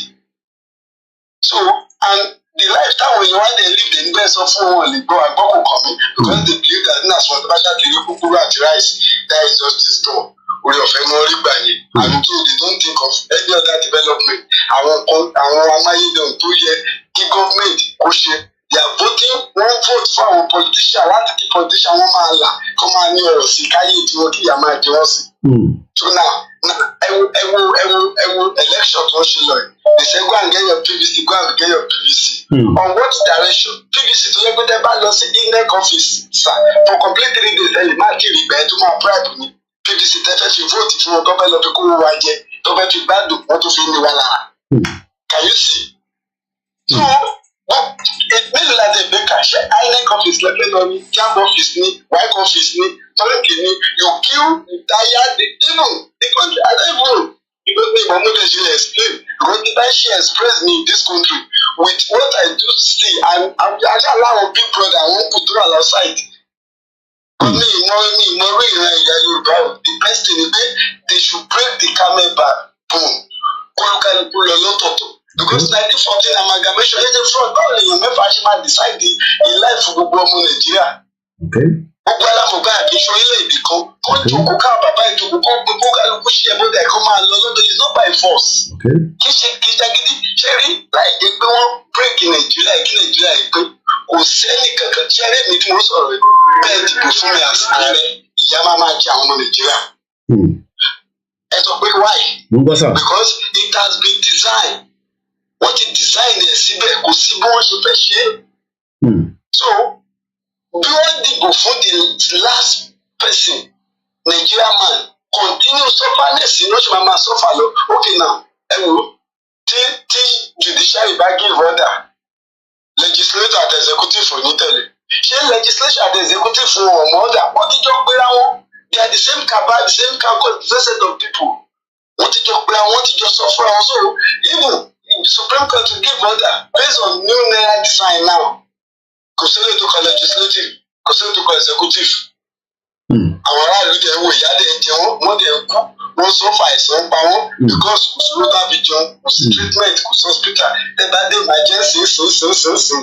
Wọn ò ní gba patient yìí, wọn ò ní dá lóhùn tó bá gbòògbò tó bá kú wọ́n á ti lọ mọ́ṣúárì. Tẹ bá fẹ́ gbòògbò ẹ̀ wọ́n ní kẹ́ wá sanwó. Is that a country? Ẹni tí wọ́n fún ní fẹ́ǹsì tí wọ́n save life ẹ̀ tó bá ti kú tó wá bá yín tí wọ́n mọ́ṣúárì tẹ bá fẹ́ gbé wọn ní kẹ́ wá sanwó. Ó tẹ̀ nígbà kan dání kan sùn òkú ọ̀njẹ pé kán pé kán pọ̀ kán jẹ́. Ṣé o ṣe life country? Ojú àwọn èèyàn wọn ò dé ṣí. None of them ojú wọn ò ṣí wọn ò rí ọ̀dí as ìyá wọn ò rí pé kò dáa wọ́n rí gẹ́gẹ́ bí you see even in fact mo lè sọ pé too much religious gbàgbọ́ àánú ni wọ́n rí gbà orí ọ̀fẹ́ despite their suffering. But they think that Jesus is going to come down to come and fix Nigeria for them. Jésù làwa fix yọ Jésù lásọ̀ka ẹ̀ka wá fix ẹ̀ sector lá fix security wà lá fix iṣẹ́ even ilé gbogbo àwọn ladies tó fi dìgbà iṣẹ́ lọ́fíìsì tó bá sùn tó ń molest ilé tó bribe ilé tó ra slotting you see them in their churches wọ́n máa gbégbá ọpẹ́ we thank God out of 40 people I was the only one who was choosing you see all those things. So wọn ò rí gbogbo bẹ́ẹ̀ ṣe sọ̀rọ̀ lẹ́ẹ̀kẹ́ wọn ò gbowó wọn létí pé kíní kò yẹ kó rí bẹ́ẹ̀ kò yẹ kó rí bẹ́ẹ̀ àwọn tó yẹ kó máa fi PVC kó máa fi bẹ̀ wá tó pín sí gbogbo zone àwọn àdúgbò kan tẹ̀ wá lóde state yẹn gbé kò sínú máàpù Ondo state àwọn èrò dẹ̀ kún bẹ̀ bí wọ́n dẹ̀ mú wọn kò sọ̀nà gọ́dọ̀ wá ti ń ṣe ọ̀nà Ìjọ̀ká road for the last six years now ó ti lọ 6 years lórí òye ọ̀nà tí ò pé 5 kilometres kò lójú wọn rí drainage ṣe òjò gbọ́dọ̀ rọ̀ tẹ́ bá rí ẹ̀rí tẹ́bọ̀dì àkódọ̀tí sójú títí kódọ̀tí sínú àgbàrá very useless country àwọn kan tẹ̀ tó kọ́lé gan ojú títì náà fẹ́ ṣe ṣọ́ọ̀bù wọn sí mo kàn máa rìnrìn àwọn ìlú wa lélẹ̀ àwọn èèyàn ẹ̀kọ́ ayálà ìlú bá a sọ kò wọ̀ wọ́n létí so àdúrà tẹ̀mí kan wọn ẹ̀gbẹ́ kọ́ lọ́ọ́ ṣí wọn lójú kó lè là wọ́n létí káwọn fún àwọn rí by that time, then they can wake up. Yeah. So, thank you so much. Eshigoni Baba. Eshigoni. Mo love you. Thank you so much. Láti Ondo State, let it go on. Fashola issues unreserved apology to the Igbos over Lagos deportation row. We have Bishop that have joined us again. It was with us this afternoon and you're live. Go ahead. And this article was on the 13th of September 26th of September 2013. I'm a article later. Go ahead, Bishop, you're live.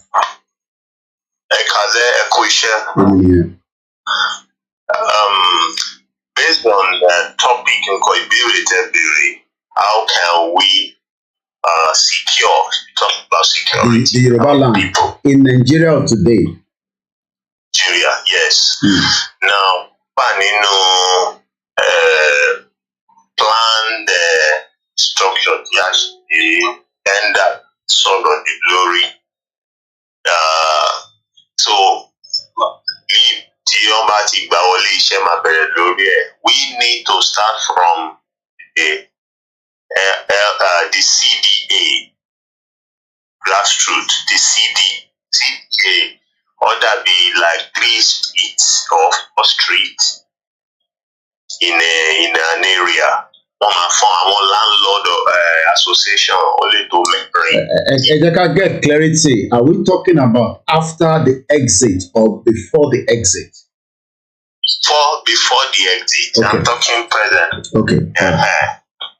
Yeah. So one politician CDA nothing long kosi won lórí ní grassroots nothing kosi won lórí táwọn èèyàn fi nothing gbowó sílẹ̀ táwọn landlord bẹ́ẹ̀ ṣe rí wọn ẹ̀ tí gbogbo wọn máa pín àwọn èèyàn àjíjà lọ vote. So the local government, we always know the number of CDA in the local government. So that CDA, it is the cell, the visible unit of dignity. So it can be 4 local, it can be 4 streets. Some people it's 7 streets. Some people 3 streets. These landlord associations together to form CDA, recognized by the local government in that area. So àwọn ní ìránṣẹ́ Yorùbá nation máa lọ visit àmàbá sọ̀rọ̀ lórí security Yorùbá. Gbogbo wọn ní ọmọ nǹkan tó ń ṣẹlẹ̀. Then ọ̀pọ̀lọpọ̀ wọn dẹ̀ fẹ́ kí orílẹ̀-èdè Yorùbá wá sí ìmúṣẹ ṣùgbọ́n wọ́n kó ìgbé bá ló ṣe bá ṣẹlẹ̀. But then many of them work with local governments and local government. But again, all these is in preparation for the exit. I am talking about the present today. Yes, I'm on Ilan. Okay. Now, Tiba was sorrow already one vigilante to short tree lalale. Now we now need to let them know inclusion of our unconventional job. I want to train. Àwọn boys ọgbọ́ràn sí wa lẹ́nu tàbí train wọ̀nyí. Then ní CDAs wọ̀nyẹn wọ́n gbogbo ilé pátápátá ní free ló ń dáwó security. So the CDA have money sanwó fáwọn vigilante lálẹ́. But a lè fún wọn ní security ẹyọ kan ìdè tó máa bá wa máa ṣe a máa ṣe informant láti gbé bọ̀ dání. A máa àwọ̀ uniform á dẹ̀ máa fún wa ní information. That's how we will strategically position our for security.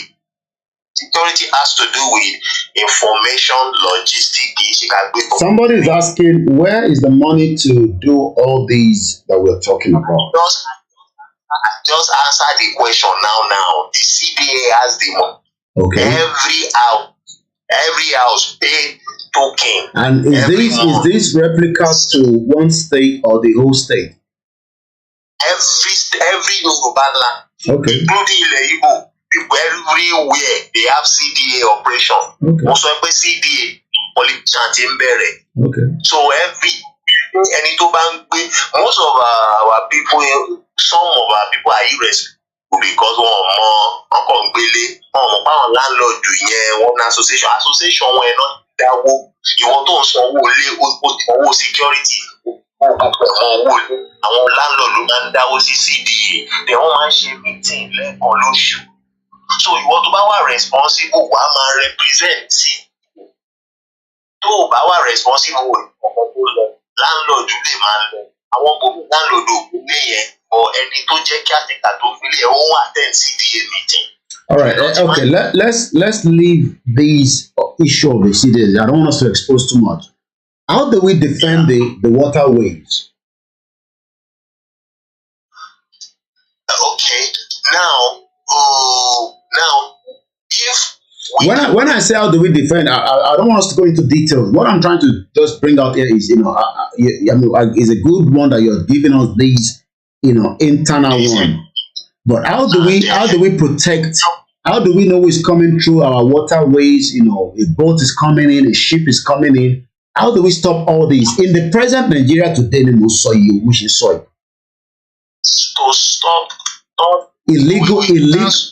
Because I'm using the UK today. They've just come up with these groundbreaking new laws to stop the boat. So let's refer that back now to Yoruba land. How do we have this same, bill, this new law in the present Yoruba land? Yeah. Syria now, I'm practical here. Okay. I'm practical here. Yeah. We have a big long way to go. Okay. I need the láti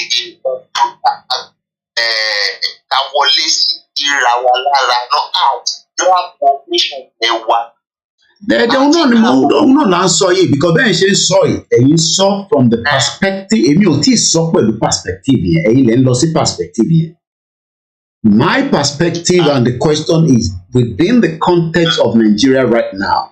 When we are by the time we are even getting to Grassroots, immediately we can start putting things in structure in place. But I am looking at it from the internal. Before Grassroots, because the Grassroots but those are issues that I don't want us to expose too much because what I'm just trying to bring out is it possible to be able to control the airways, the waterways, the airspace rather? We can control the internal based on the CDAs, which is a very good. I know about all these things, but again, those are very good initiatives that we are preparing. But again, going back to my question, Nigeria of today, is it possible to, cross-check people and say, look, no, I'm talking about in the context, of today. Yes, but that will be immediately as goes upon. That's it. So that means we are still on the same conversation. So politician until about this stage go.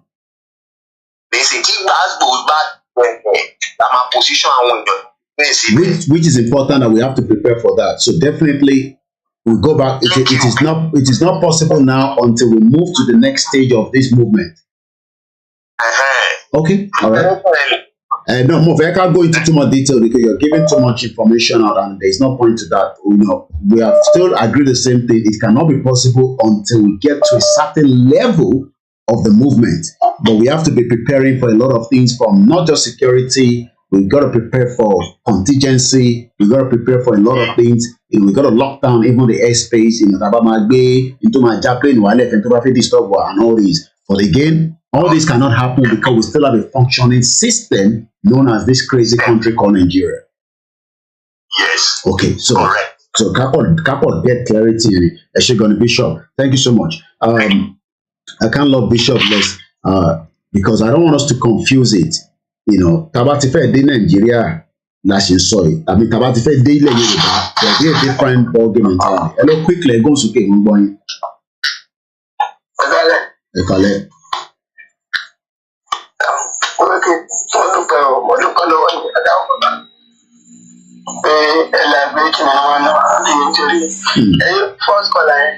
First caller. Definitely UK lọ́wọ́ ọ̀dọ́ ní Nàìjíríà. Lábàjọ́ torí gbogbo àwọn ọ̀nà ìfàṣẹ láàrin ìkó tó jẹ́ nìjírí sófin wà lẹ́yìn ìṣàkósófin wọ́n sún oyè wọ́n sún wọn lọ síbi gbogbo mílíọ̀nù kọ́dà inú wọn wà nínú ilẹ̀ ìrora tó yẹ ìlú okùn báyìí ọdún wa síbáyìí ti bọ̀dá kótó ọ̀kadà wọn lẹ́nà àbá àwọn àwọn ọmọ bìnrin oyè bìnrin bọ́dẹ̀ ṣe wáyé kó kí ní pàtó yìí CSI wọ́n lè máa gbọ́ program náà lẹ́yìn ọlọ́pàá bìnrin ìwọ tó bá náyà ṣùgbọ́n ṣe wá ń ka ìwé wá kábàá ìwé kò ní dáhùn yẹ dáhùn lórí tìlì ṣe bẹ́ẹ̀ fún gbẹ́ mu oyè ọgbẹ́ ènìyàn tó bá pé kò ní dáhùn yẹ àgbẹ̀gbẹ́ ẹ̀yìn fún o lè bú ọlọ́pàá ní àwọn olùṣègbè fọlọ́pàá kí ló kọ́ àdánù olùṣègbè wá ní gbọ́bẹ̀lẹ̀ jẹ́ kó gbẹ́ mu níwà òfin wọ́n yẹ ká ẹ̀ oyè wọ́n lófin. Because institution yẹn one protect institution yẹn wọ́n fi yẹ káwọn èèyàn abuse ẹ̀. No mo gbọ́ ẹ̀ mo ní one protect institution yẹn ní tó ń ṣẹlẹ̀ nìyẹn ìyẹn lọ́lọ́pàá bẹ̀rẹ̀ tí o ṣe gbọ́dọ̀ respect wọn. Nọ́mà ọtí yìí mo lè wọ́ bẹ́ẹ̀ kò ṣe ní àwọn kò yé mo ètò tó kẹ́ fàṣẹ láǹfààní lọ́kọ̀ sún wọn síwájú yìí náà bá rọ̀pọ̀ àìmọye ní mo bá ẹgbẹ́ kí wọ́n padà padà níbẹ̀ ẹ̀kọ́ gbogbo ọ̀nà ọ̀pọ̀lọpọ̀ lọ́wọ́ àwọn àgbàgbà lóyè tẹ́ pé ìṣẹ̀ṣe wọn fi ṣeré oyè pé bó ṣe dáadáa ẹ̀sìn pé ìlú bá rẹ̀ dàrú wọn bọ̀tà òṣàwọn òṣàlẹ̀ rẹ̀ ní ọ̀ṣàlẹ̀ bọ̀tà lálẹ́ rẹ̀ ẹgbẹ́ ọ̀fẹ́ kọ̀ọ̀kan kí ni lọ́dún dẹ́rù bá anybody mu ọ̀rọ̀ tó bá jáde tó bá ti wá sí náà nìyẹn ọ̀rọ̀ táwọn ilé ẹ̀kọ́ mọ̀ jẹ́ pé ó jẹ́ ibi tẹ́ pé kò lóríṣun pé wá kiri wá ni ó dẹ̀ lóríṣun bọ̀ àwọn tó wọ̀ bẹ̀ wọ́n fún wọn láyè. Nítorí pa ṣe wà nínú Nàìjíríà ọ̀dà ẹ̀ṣin gan ni láti ìdíròkò ní ọ̀nà ìbára ti pọ̀ láṣẹ̀dùmọ̀ rẹ̀ ẹ̀ṣin gan ni báyọ̀. Mo gbọ́. Ẹ máa ní sùúrù. Ok, àgbọ́yé.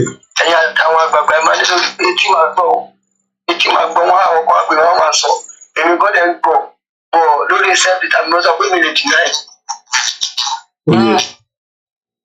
Ọ̀dà ẹ̀ṣin gan ni.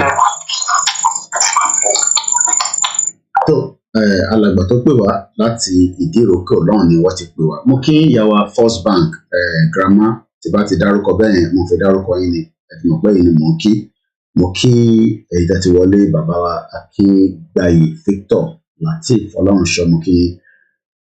Why am I using these programs from the UK groundbreaking new laws up to the Yoruba nation conversation? Bishop has given us a bit of what we should be expecting when a Yoruba nation is tó bá declare Yoruba nation lálẹ́ forget about gbogbo fàbù táwọn yẹn náà declare. I'm not interested in that nonsense because àwọn yẹn Cartoon Network ni wọ́n Cartoon Network wọn gan kò tà púpọ̀. Tó bá declare Yoruba nation lálẹ́ there will be a lot of things that must be put in place. Mo tẹ̀rí lẹ́tà kan tó ń send káàkiri. I just read the letter. Àníkẹ́yẹ́ máa dárúkọ website wọn yẹn ó ti collapse. Nínú lẹ́tà yẹn wọ́n sì tún dárúkọ website yẹn ti collapse ní sọ fún Fàbú ni. Nínú lẹ́tà tó ń circulate ẹni Kóìkì sọ bẹ́ẹ̀ pé lẹ́tà tí mo fi show lẹ́tà yẹn kò necessary. But lẹ́tà yẹn ó sì tún ní orúkọ yìí òmìnira Yorùbá 2022.org Fàbú ni website ó ti collapse. So Cartoon Network ló ń ṣe. So let me not be distracted. Let's come back here. Tí Yoruba nation bá declare lálẹ́ kò tẹ̀ tó virtual reality gan sef because virtual reality ẹ máa ṣiṣẹ́ púpọ̀ lórí ẹ̀kọ́ tó lè jẹ́ kó wá ṣàmárà àwọn ọmọ mi tó máa ń play game iṣẹ́ gidi ló máa ń ṣe kọ́ tó lè defeat àwọn monster tó wà níbẹ̀. And Nigeria is the monster that we are trying to break. But monster tó lágbára ní Nàìjíríà náà bá ṣe fẹ́ break ẹ̀ ó ń ta padà ìnáwó tó lọ́gbọ́n àti Tinubu máa dá Nàìjíríà ló ọ̀yà fi jẹ president. These are part of the game. Because as much as we want to break away from Nigeria, Nigeria is a big system. Àwọn akúkọ ìyá mi sẹ́ra ẹ̀ tún pè mí lọ sí akúkọ àwọn aláwàdà kẹríkẹrí mo wà ń bẹ̀ lórí program lọ́sàn-án mo kàn rẹ́rìn-ín. I just laugh each time I go there because I can see that they all have mental problem that needs to be dealt with. UK have released this new bill. Ìwọ tó ń bọ̀ ní UK tó fẹ́ gborí omi wá mo mọ bó ṣe fẹ́ dé bí báyìí but probability pé tó bá ti dé bí báyìí nísìn òfin máa mú ẹ hàn. Òfin kò tí lè mẹ́nì kankan torí àìtí gba country. Ṣẹ̀yìn ọmọ Yorùbá tẹ bá ti ń gbọ́ pé wọ́n náà ti gba country or declare ó jẹ́ má lọ ṣeré kéré torí òfin Nàìjíríà ló máa fi dé.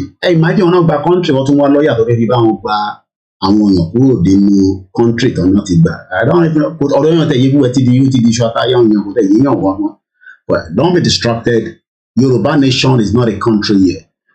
Big country ṣe operate a lè máa operate in a full scale níjọ́ tá a bá gba Yoruba nation because mo ò gbàdúrà ká lọ sí ìtàjẹ̀ sílẹ̀ but by the time we get to a stage bá fi gba Yoruba nation nǹkan á ti gbóná even àwọn tó sọ pé Tinubu débẹ̀ ní sin ó máa wá resolve problem yẹn I don't see that because Tinubu will not be able to change the narrative. He will try to temper the situation àwa là nígbà fún ó lè máa fi òun máa bá àwọn ọmọ Yorùbá nation ó lè fi set up committee pé kó lọ bá àwọn tó ń jà fún self determination ó kàn fi yẹn delay ni o irọ́ ni o kò sí any realistic kankan nínú ẹ̀ àkùkọ ni ẹ̀rí ẹ kọ sílẹ̀ ó máa ní kó lọ set up committee láti fi slow situation yẹn down torí òun fẹ́ rí ìjọba tiẹ̀ ṣe kò fẹ́ kẹ́ disturb òun but àwa là nígbà fún we will continue bó bá ṣe ń wá London láti sìn a máa bá protest ní Nàìjíríà a bá protest at the appropriate time but for now whether Tinubu is there or not Yoruba nation is a continuity and we will defend that land.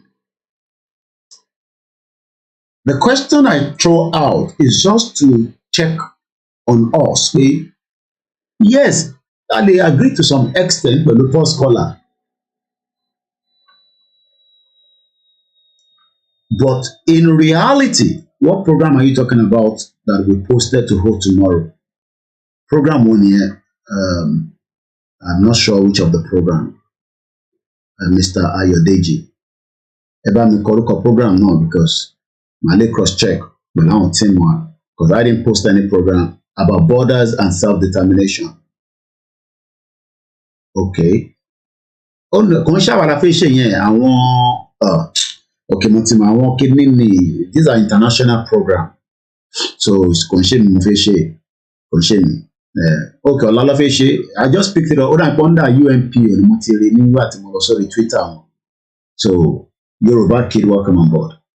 Thank you so much for reminding me. Nígbà tí àwọn tí mọ́ tó wà lórí yìí ti pọ̀ jù. Ara border control ni article yìí wà. So gbogbo pé ẹ ti gba country ẹ tutọ́ ìdànù because ẹ ní border control and the Nigeria is still controlling your borders. But the way UK has put out this new law is to stop illegal immigrants. Because illegal immigrant is costing the UK government a lot of money and that takes me straight to this conversation. This is our own what we can call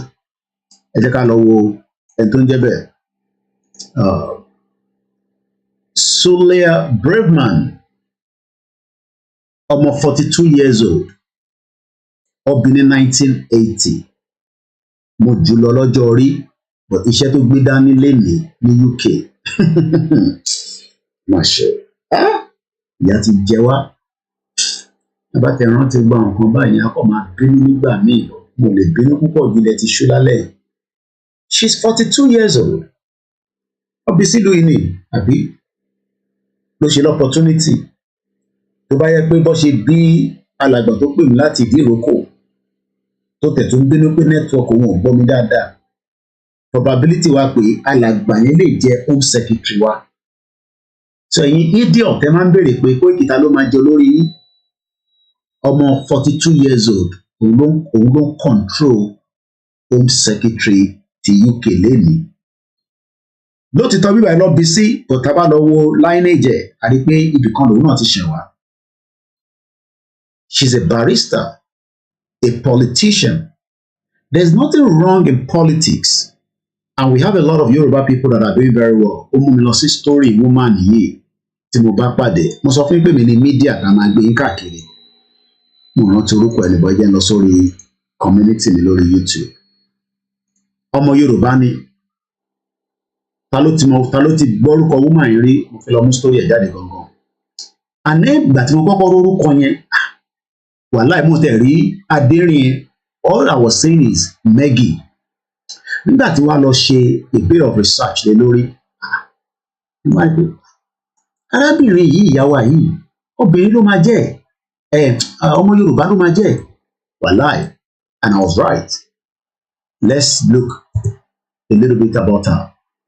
Her name is Maggie Adérin Pọkọ Margaret. Ìgbà tí wọ́n ṣe wá lórí ẹ̀bùn olúwa ní ìyàwó kan tó gbé ilé ìtorí Ọlọ́run tó ń ṣe dáadáa ní UK ló lè bá wá Nàìjíríà nísìnyí wọn ní fún láyè. Àwọn mad politicians yìí wọ́n ṣe máa fẹ́ destroy ẹ̀. Do you know how many Yoruba people should have been a scientist? Wọ́n wá jókòó sábẹ́ kiosk. She's only 54 years old. She was born here in London, Islington, on the 9th of March 1968, 8 years after the fraudulent independence that the British gave us. She's a space scientist, a science educator. She's an honorary research associate of University College London, UCL, Department of Physics and Astronomy. Ìyà ń jẹ wá nílé. Gbogbo àwọn obìnrin tó yẹ kó ṣe nǹkan dáadáa. Ẹ wo fídíò wọ́n ṣe send ẹ̀ sí mi ni. This is Ondo State. Àwọn èèyàn tó lọ sí bank. Ẹ wo ti wẹ́n tó ní disability. Ìyà ń jẹ wá nílé. Àwọn èèyàn wa. This is Ondo State. I received this video as people are still struggling to get cash in a madness country, in a country that we should destroy it as quickly as possible. Yes, it's costing UK £7 million every day. Enough. I play video yẹn ẹ mọ̀ pé mo kàn tó yà bàrà díẹ̀ ni. Ìdí tí mo ṣe lọ mú details woman yìí wá. Torí ìwọ tó ń wò mí láti lé àjẹ́ kankan lé ẹ forget about àjẹ́. Àjẹ́ wo ló lé ẹ?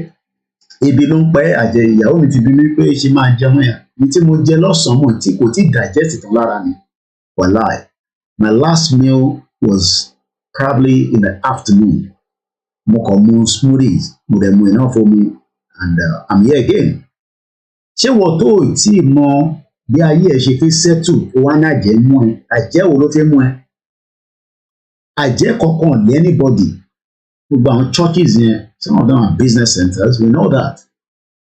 This woman, àjẹ́ ò ṣe mú pé kó má di home secretary. Ṣé ó lọ ṣe tuntun ní kó tó di home secretary? Ṣé ó lọ sí church ni? Ṣé ó lọ ṣe Hindu ni? Ó lè ní tradition tiwọn náà, ẹ má get me wrong. But this is 42 years old, the home secretary, one of the most powerful position in the United Kingdom. And today, what is ṣòfin pé ìwọ illegal immigrant tó ń bọ̀ o, a máa dẹ́ ẹ padà ni o. So, kí mo fi tún sọ̀rọ̀ lé lórí? Ó wá mú mi lọ sọ́dọ̀ ìyá ẹ̀. Ṣé mọ̀ pé wọ́n ti ṣe bábì fún nítorí pé iṣẹ́ tó ti ṣe kalẹ̀. I can't afford to get the 2 to PhD. Ẹ jẹ́ ká lọ wo headline tó jáde lórí woman yìí. Ọmọ Yorùbá tàtà níyàwó ẹ̀.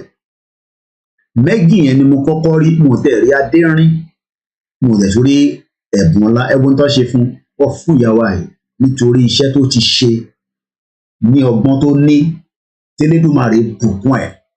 Ẹ̀pọ̀ náà bẹ́ẹ̀ nílé, àmọ́ báwo lẹ ṣe fẹ́ progress nígbà tẹ́ ṣe ń lọ sí báǹkì tẹ́ lọ ń kí fowó? Ẹ̀jẹ̀ àgbọ̀ fídíò yìí.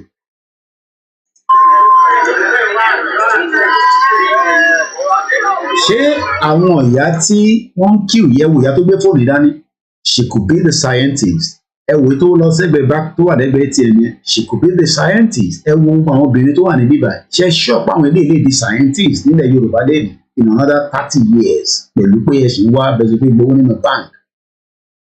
This is why we are saying to our people, Yoruba nation is the only answer. Kí ni ìyàtọ̀ àwọn tó wà ní banking náà lè pẹ̀lú woman wa ìyá wa yìí? I'm sure pé lára àwọn tó wà ní banking only, they are also 56 years old. But àwọn tó wà ń lé nísìn, gbogbo wọn nísìn tó bá kúrò báyìí nísìn wọn lọ ṣiṣẹ́ o. Èmi dé o, you know, like white garment church. Èmi dé o, you know, ẹ dákẹ́ mi wá sára àyàn, but ẹ̀mí burúkú ti wà nílẹ̀ Yorùbá tá gbọ́dọ̀ gbọ̀n jáde láìpẹ́ láì jìnnà. The more tá a bá wà níbẹ̀, ẹ má bínú, a lè ní àṣeyọrí kankan. The more we still remain in Nigeria. Rather than us, ẹ káàbọ̀ sórí ètò ìyá mi, mo rí ọwọ́ yín, Princess Adébíyìnpé, mo ti rọ́wọ́ yín, ẹ kú tọ́jú koikimedia. Mo sọ fún gbogbo èèyàn pé èmi ò kàkà kí n lọ ní kí politician fún wa lówó, màmá ní kẹ́yìn fún wa lówó, ká máa fi ṣe tá à ń ṣe lọ. Ẹ wo àwọn obìnrin tó wà nínú fídíò tá a fi fi wọ̀nyí. Àkúrẹ́ somewhere ní Ondo State ní fídíò ti ṣẹ̀wá. Nígbà táwọn èèyàn ń dúró síwájú bank, owó wọn ló fi gbà, ọ̀rọ̀ owó gbà. Ẹ wo ìyá tó jókòó sílẹ̀ lẹ́yìn kábíyèsí Elédùmarè ní 2023. Ìwọ wá sọ pé àjẹ́ ló ń ṣèyàn. Ẹ wo owó, ẹ wo ìyá wa yìí. Ẹ jẹ́ ká sáré ka story ẹ̀.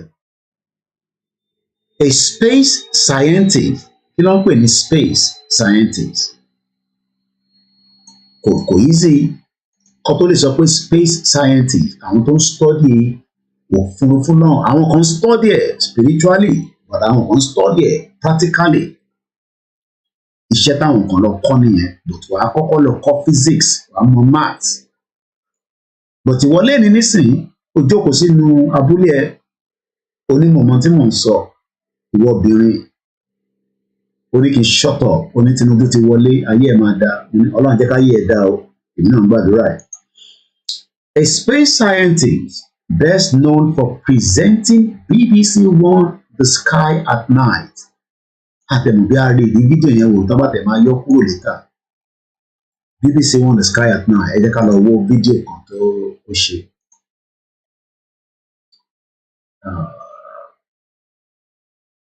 Ó dà pọ̀ náà lélẹ̀. Ẹ jẹ́ ká wo fídíò yìí. I don't want the copyright, let's just watch it a little bit. This year, 2022, is the 50th since people walked on the lunar surface. So it's the perfect time to celebrate the Apollo Moon program and look to the future as NASA plans to put people on the moon again in just 2 years' time. Welcome to the Sky at Night. Ẹ ṣe. Ṣé báwo tẹ̀lé tó ti jẹun fi rántí pé kankan wà lórí sky? Báwo ló ṣe fi mọ̀ pé ìràwọ̀ kan ń bẹ lókè, but àwa ti fi ti ẹ̀mí tẹlẹ́dùmarè fi connect, but in reality mo fi play video yẹn púpọ̀, it's not mine.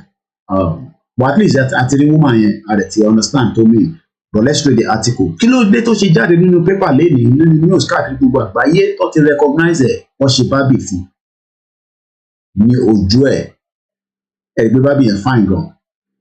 Ṣé tó bá wà ní Nàìjíríà òun náà máa lọ dọ̀bálẹ̀ báyìí, á jókòó síwájú bank, àmọ́ náà fẹ́ gbowó. Yeah, we're live on Twitter. We're live. Mr. Koiki, are you streaming the program on Twitter? Yeah, I'm live on Twitter. If you go on my Twitter, let's see. Because I'm not working on Twitter, but we're live. This is me on Twitter. This is my Twitter handle. And this is a Twitter. Nobody's watching on Twitter, but 2 people have commented and 14 people have retweeted.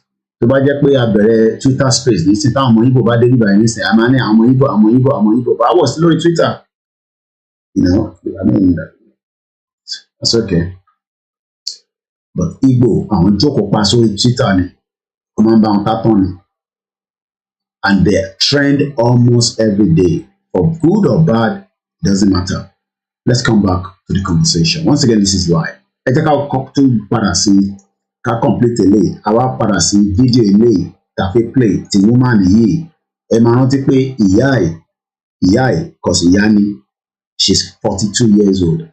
Èèyàn mélòó ló wà ní age between, ẹ jẹ́ n ṣe check, between 30 and 40. How many people are watching me right now that is between the age of 30 and 40? Ẹ kàn sọ pé yes. Kò ń ṣe ìtẹ́wà from 40 to 50 o. 40 láti pass mark yẹn sí. Èèyàn mélòó ló wà from age 30 títí dé 40? You should also know that you can be like this woman tó bá jẹ́ pé àgbà Yorùbá nation. So we have a lot of people that are between that age. You know, one in that age bracket. But èmi ń pariwo pé ká gba Yorùbá nation àwọn ọmọ Yorùbá ní kí n shut up. But ó fẹ́ wá UK ẹni tó máa dín pẹ̀lú ẹ̀ nílé. Ṣáà lọ gba visa ojú tó bá wá through boat wọ́n máa dẹ́ padà o. Òfin ti jáde o. Lára àwọn tó ṣe òfin yẹn ọmọ 42 years old ni. She's 42. She was born in April 3rd, 1980. And this is why we are saying to our Yoruba people, ẹ jẹ́ ká sáré country tiwa mú kí ìyàwó Evangelist Taiwo Esther Kabusoreto. So just to quickly wrap it up from here, the only thing that calls on nípa woman náà ni pé she is very well recognized and she has been given a dolly, a Barbie. So Barbie ní sáwọn bẹ̀rẹ̀ sí ń tà, òun náà máa gba commission lórí ẹ̀.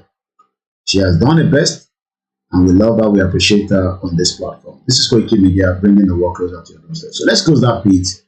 Àwọn House of Reps yìí because Ondo ni mo ń sọ̀rọ̀ lé lórí lálẹ́ ẹ jẹ́ ká sáré wo àwọn tó ń represent criminals all over the place.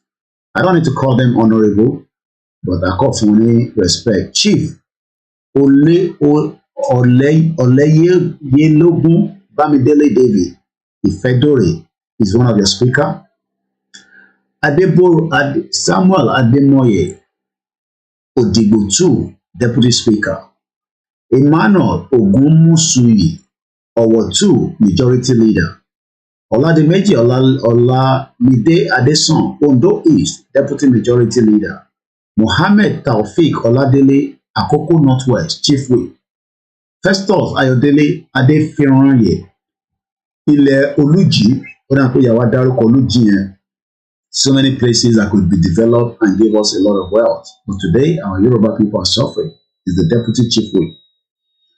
Simon Toluwani Borokini, Akure South, 1, Whip. Rashid Olalekan, Akoko Northeast, Minority Leader. Festus Akibeso Idonre, another very beautiful place. Deputy Minority Leader. Prince Akinrotun Abayomi Ilaje 1, Parliamentary Secretary. Akinrugude Akintomide, má bínú ti bẹ́ẹ̀ fún pronounce orúkọ yẹn. Okitipupa 1, Permanent Secretary. Samuel Ademola Irele, Member. Samuel Ademola Okatikon yẹn. Ogundeji Iroju Odigbo 1, Member. Adewale Williams Adewinle Ondo West 2, Member. Dr. Abiodun Faleye Akure North, Member. Falemu Gudubankole Akoko Southwest. Ìyà ń jẹ ṣé gèsì wọn lákòókò yẹn. Èmi débẹ̀ ni. Torí àkókò yẹn níbi tí Ìbà Gani Adams ti wá lógun ọ̀fẹ́ ọmọ kí n bàbá wa. Tòmídé Leonard Akínrìbìdó Ondo West 1, Member. Gbẹ̀gẹ̀dú James Okitipupa 2. Dr. Adeyemi Olayemi Owo 2. Olajide David Sunday Akure South 2. Oluyide Fayede Oshe, Member. Olugbenga Akogun Omole Akoko Southwest 1. Ìyà ń jẹ pààrà sí gbogbo láwọn àkókò yẹn gbogbo bẹ́ẹ̀ ni mo dé nígbà kan lọ. Favour Similore Ìlàjẹ 2. Lẹ́nà ọmọ Ìlàjẹ máa ń good gan. Ó dà pé Ìlàjẹ ni sáì ibi tí kíní ti wá. My good brother Ṣòwòrẹ́ Mọ́yẹlé Ṣòwòrẹ́. Ṣé Tòkunbọ̀ lélẹ̀ àbí kí lọ́kọ̀ yìí? Ṣé orúkọ Yorùbá náà lélẹ̀ ṣá? Barrister lórúkọ lélẹ̀ kẹ́. Tọ́ka Ijo Success. This name is quite not like a Yoruba name, but what can we do? Okay. Go. Tọ́kájú. Ṣé Yorùbá náà lórúkọ ìṣá?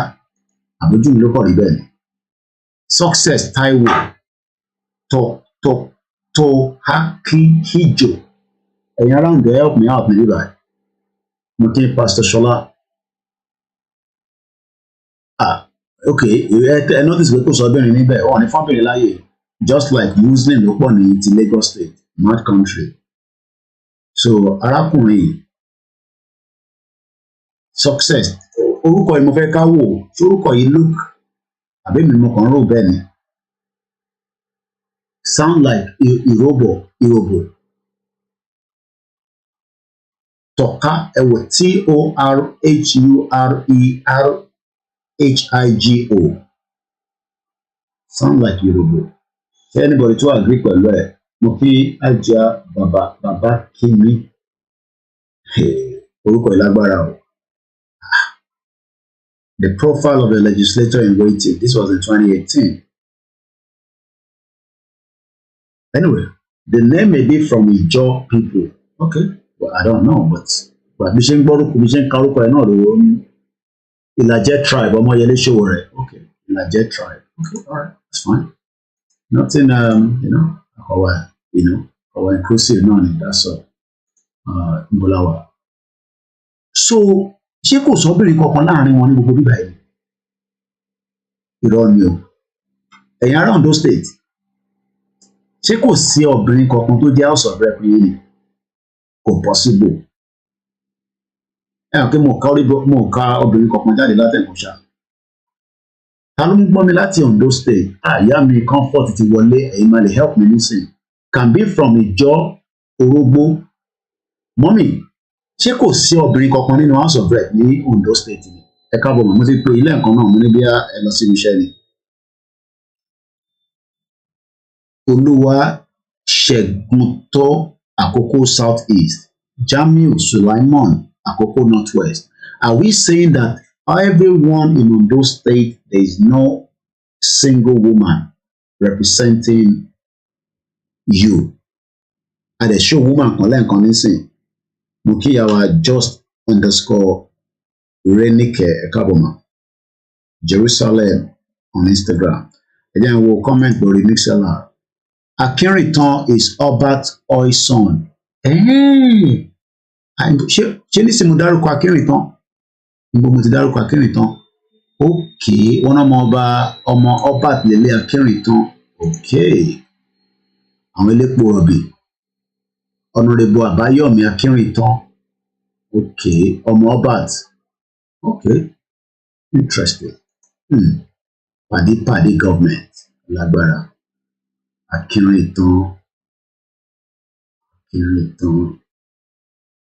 Ìyẹn lọ ṣe ní kíjẹ́ ìyẹn lọ ṣe gbàdúrà kí Nàìjíríà kò pín pàdé.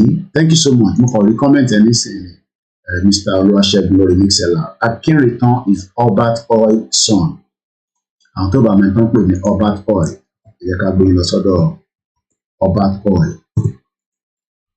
So Obat Oil, àwọn elépo rọ̀bì, owó bẹ́ẹ̀ bí ṣìgì lọ bàbá yẹn lélẹ̀.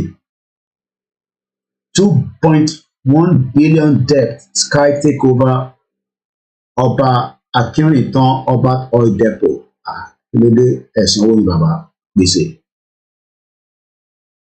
Akinritan Remi Dodomi. This was 2016. Article kan tó jáde nígbà yẹn 2.1 billion debt Sky Bank takes over Ọba Akinritan's Obat Oil Depot. A federal high court in Lagos has given Sky Bank PLC the legal backing to take over Obat Oil and Petroleum Limited Depot over an alleged 2.1 billion. Justice Jude Daggard asked the Inspector General of Police, the Assistant Inspector General of Police, in assisting in enforcement. I'm sure what is sort it out anyway. Because mo kí bàbá wọn ọ̀nà lówó burúkú lówó bí ṣẹpẹrẹ epo ọ̀bì ẹ wá ní kí Nàìjíríà kó pín try gan. We have a lot of work to do. Ẹ mọye àwọn òyìnbó tó ń bá àwọn ilé ṣiṣẹ́ ẹ mọye business tó ń lọ ní billions. Ṣẹ́rí lè tán set up yìí òun náà ni àwọn ọmọ bàbá Ìjẹ̀bú fi ṣe tọ́pẹ̀ ní Petrolex. I don't think it is still in operation. Depot náà ni Petrolex yẹn fi jẹ́. And it's meant to be the biggest farm tank. A máa padà sí ibi tá à ń sọ̀rọ̀ lé lórí immigration wa. Àkọ́tún yá bàrà káàkiri ni. So now ọmọ Obat òun ni House of Rep. Bàbá ẹ̀ náà ọmọ ọba ní owó ti pọ̀ jù. At the end of the day, not only epo, he also working on gold. Wow, good God. Okay. And in reality, do you think all these individuals will want a breakup of Nigeria? in their lifetime is the question. Chairman Albert Oil, Ilepo Obi, àti gold, Kábíyèsí o, Adépẹ́ lórí. Anyway, let's leave all this and not today too much. So, Cheripe, this is a good thing that we open these on those state house of rep. We are Lola, Abotunla, all of us fún lẹ́nu gbogbo àtúlọ sí state mi àtúlọ wo àwọn house of reps wọn. But lálẹ́, from all the names we have read out here, there is not one single female. I don't know why. Bí a wọ̀ like àwọn obìnrin nínú house. Ẹ wá expect kí development wá sílẹ̀ Yorùbá ní 2023. Anyway, let's continue. Ẹ jẹ́ ká wá wo fídíò yìí lẹ́ẹ̀kan sí without any interruption. Àwọn èèyàn ní báńkì lélẹ̀ tó fẹ́ gbowó wọn.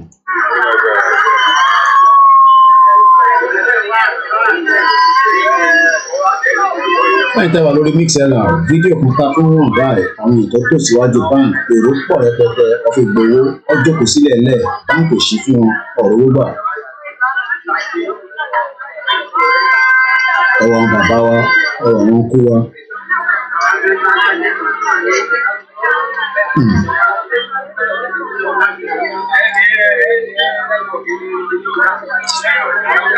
So, this is the current situation of things in Yoruba land. Ẹwà àwọn ìyá, ẹwà àǹtí, ẹwà ọ̀dọ́. Nobody can have access to their money. And this is a society that has been built in Yoruba land for the last 63 years. But the Yoruba people, at 10 minutes past 11 p.m., Tuesday, March 7, some went on to vote for this criminal. They were voting for ẹ jẹ́ ká sáré sọ̀rọ̀ lórí Fáṣọlá ká tó move sí ti UK padà. Fashola issues unreserved apology to the Igbos over Lagos deportation row. And this article was in September 26, 2013. The governors addressed an Igbo social cultural group in Lagos. The Lagos state governor then, because it's no longer the state governor, Thursday issued an unreserved apology to the Igbos following the deportation of about 70 beggars and destitute people to Anambra State. Speaking at the event to mark the silver jubilee of Aka Ikengan, an Igbo social cultural body in Lagos, Mr. Fashola stated that he valued his relationship with the Igbos. I came here to say thank you for the honor done to my family and the memory of my late father. Mr. Fashola, whose father died last month, said, people who clearly do not understand the actions taken and the words spoken are those I hold an explanation. I cannot take the Igbos for granted because we have built a relationship based on tolerance, mutual respect, love, and trust. That relationship was built by our ancestors, and I put a lot of value in that relationship, said the Lagos State Governor. I offer an unreserved apology if the actions taken have been misunderstood, he added. Mr. Fashola, however, called on the Aka Ikagan to help address the issue of people migrating from the southeast to Lagos.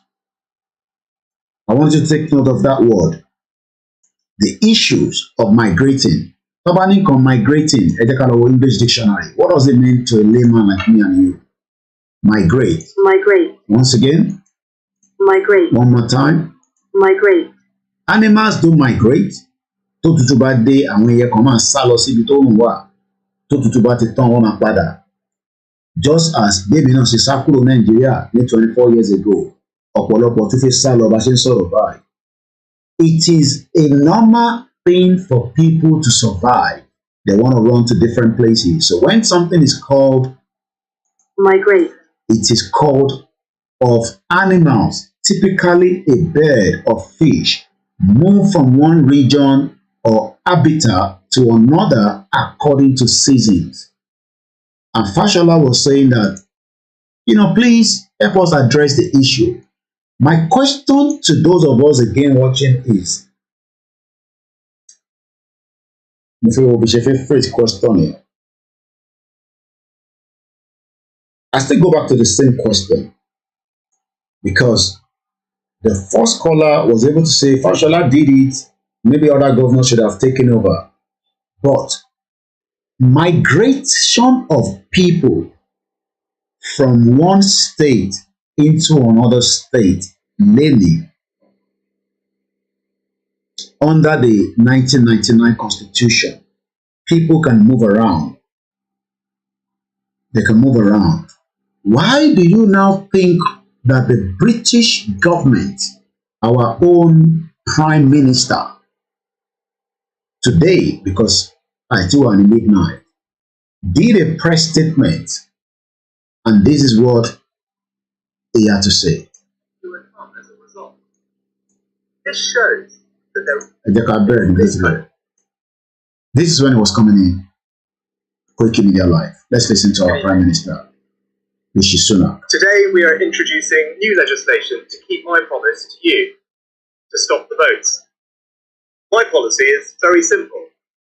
It is this country and your government who should decide who comes here, not criminal gangs. Who decide who comes into Yoruba land and who does not come in Nigeria today? Who make that decision? Fashola did the decision according to what we were told, but he's still telling a particular social cultural group or one organization known as Aka Ikagan láti lọ address issue yẹn. Is it the case that some lack the resources to develop, or perhaps some part are endowed to enormous resources but not adequately managed? How can development be so difficult from the zone that has produced people like Nnamdi Azikiwe, Alex Ikweme, Ike Nwachukwu, and among others?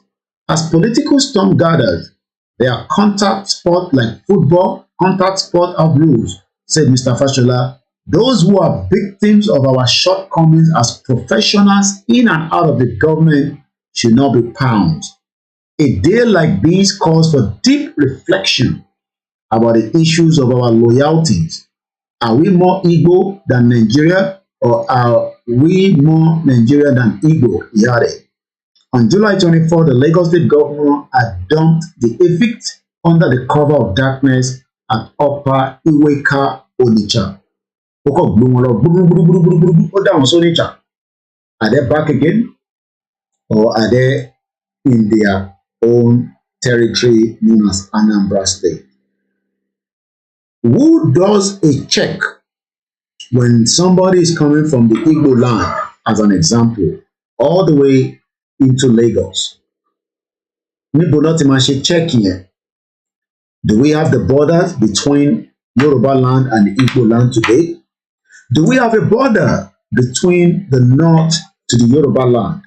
Do we have the borders where people that are coming from the southwest are heading back to the north?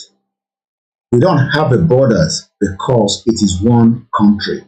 And when it's a one country, maybe you should look at the map that I'm about to show you behind me. Let me change this Koikimedia and give you the map.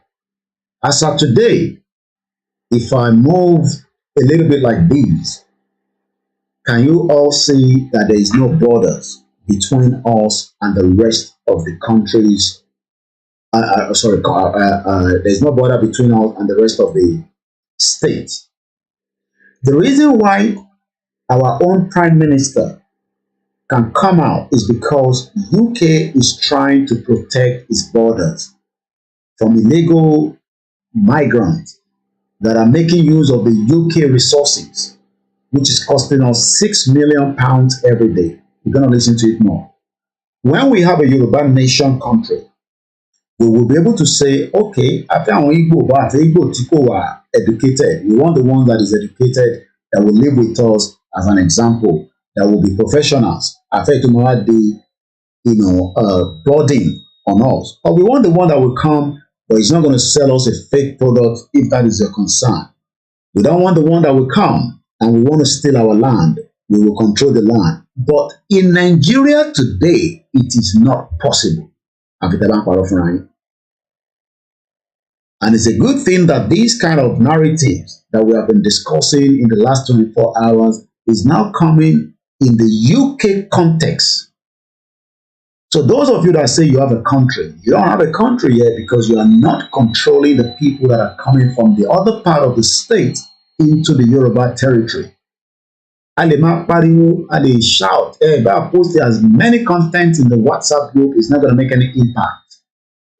Because the Yoruba politicians, just as Fashola apologized, are still working in the context of Nigeria constitution, a fraudulent constitution anyway.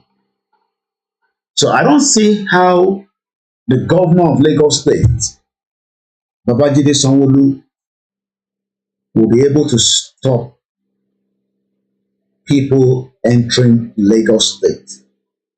He can control his state by telling citizens not to sell their land. But the poverty in Yoruba land has allowed so many Yoruba people to sell off this land and migrate to UK. When they get to UK, they have another immigration problem depending on the visa that they're coming with. If they come with a visa, it's okay. If they have enough money, they can establish it. If you have a certain amount of money, you can get your illegal, you can get your papers. But for those of us, like me and you, if you get to UK like this, prepare your mind to be taken to Rwanda. Let's listen again to the Prime Minister, Rishi Sunak, stop the boat from getting to UK. And when you get to UK, we will deal with you. Now, the first step is understanding the nature and scale of what we are dealing with. The number of people entering the UK illegally in small boats has more than quadrupled in just the last 2 years. Just as the numbers of people coming to Lagos State is becoming a big problem and concern to the Lagosians and the Yorubas. But nobody is dealing with the real problem.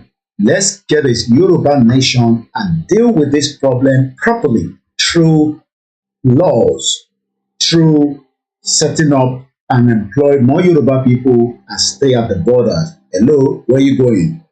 I'm going to Yoruba land. From where? Did you get a visa?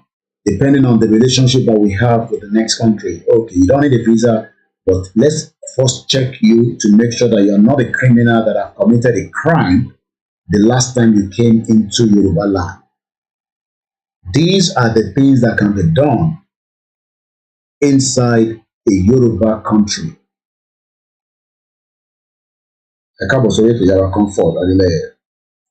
You will not be able to do all these I'm talking about. You will not be able to do what our UK Prime Minister is doing because we are still Nigerians.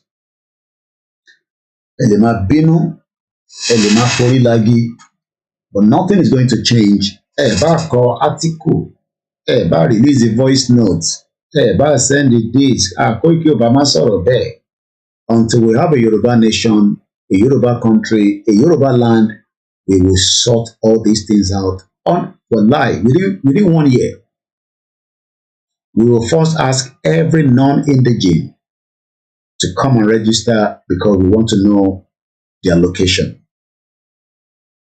But as Yoruba people are crying out that their land is going to be taken, I think we should cry more for self-determination and stop these, whatever your concerns are.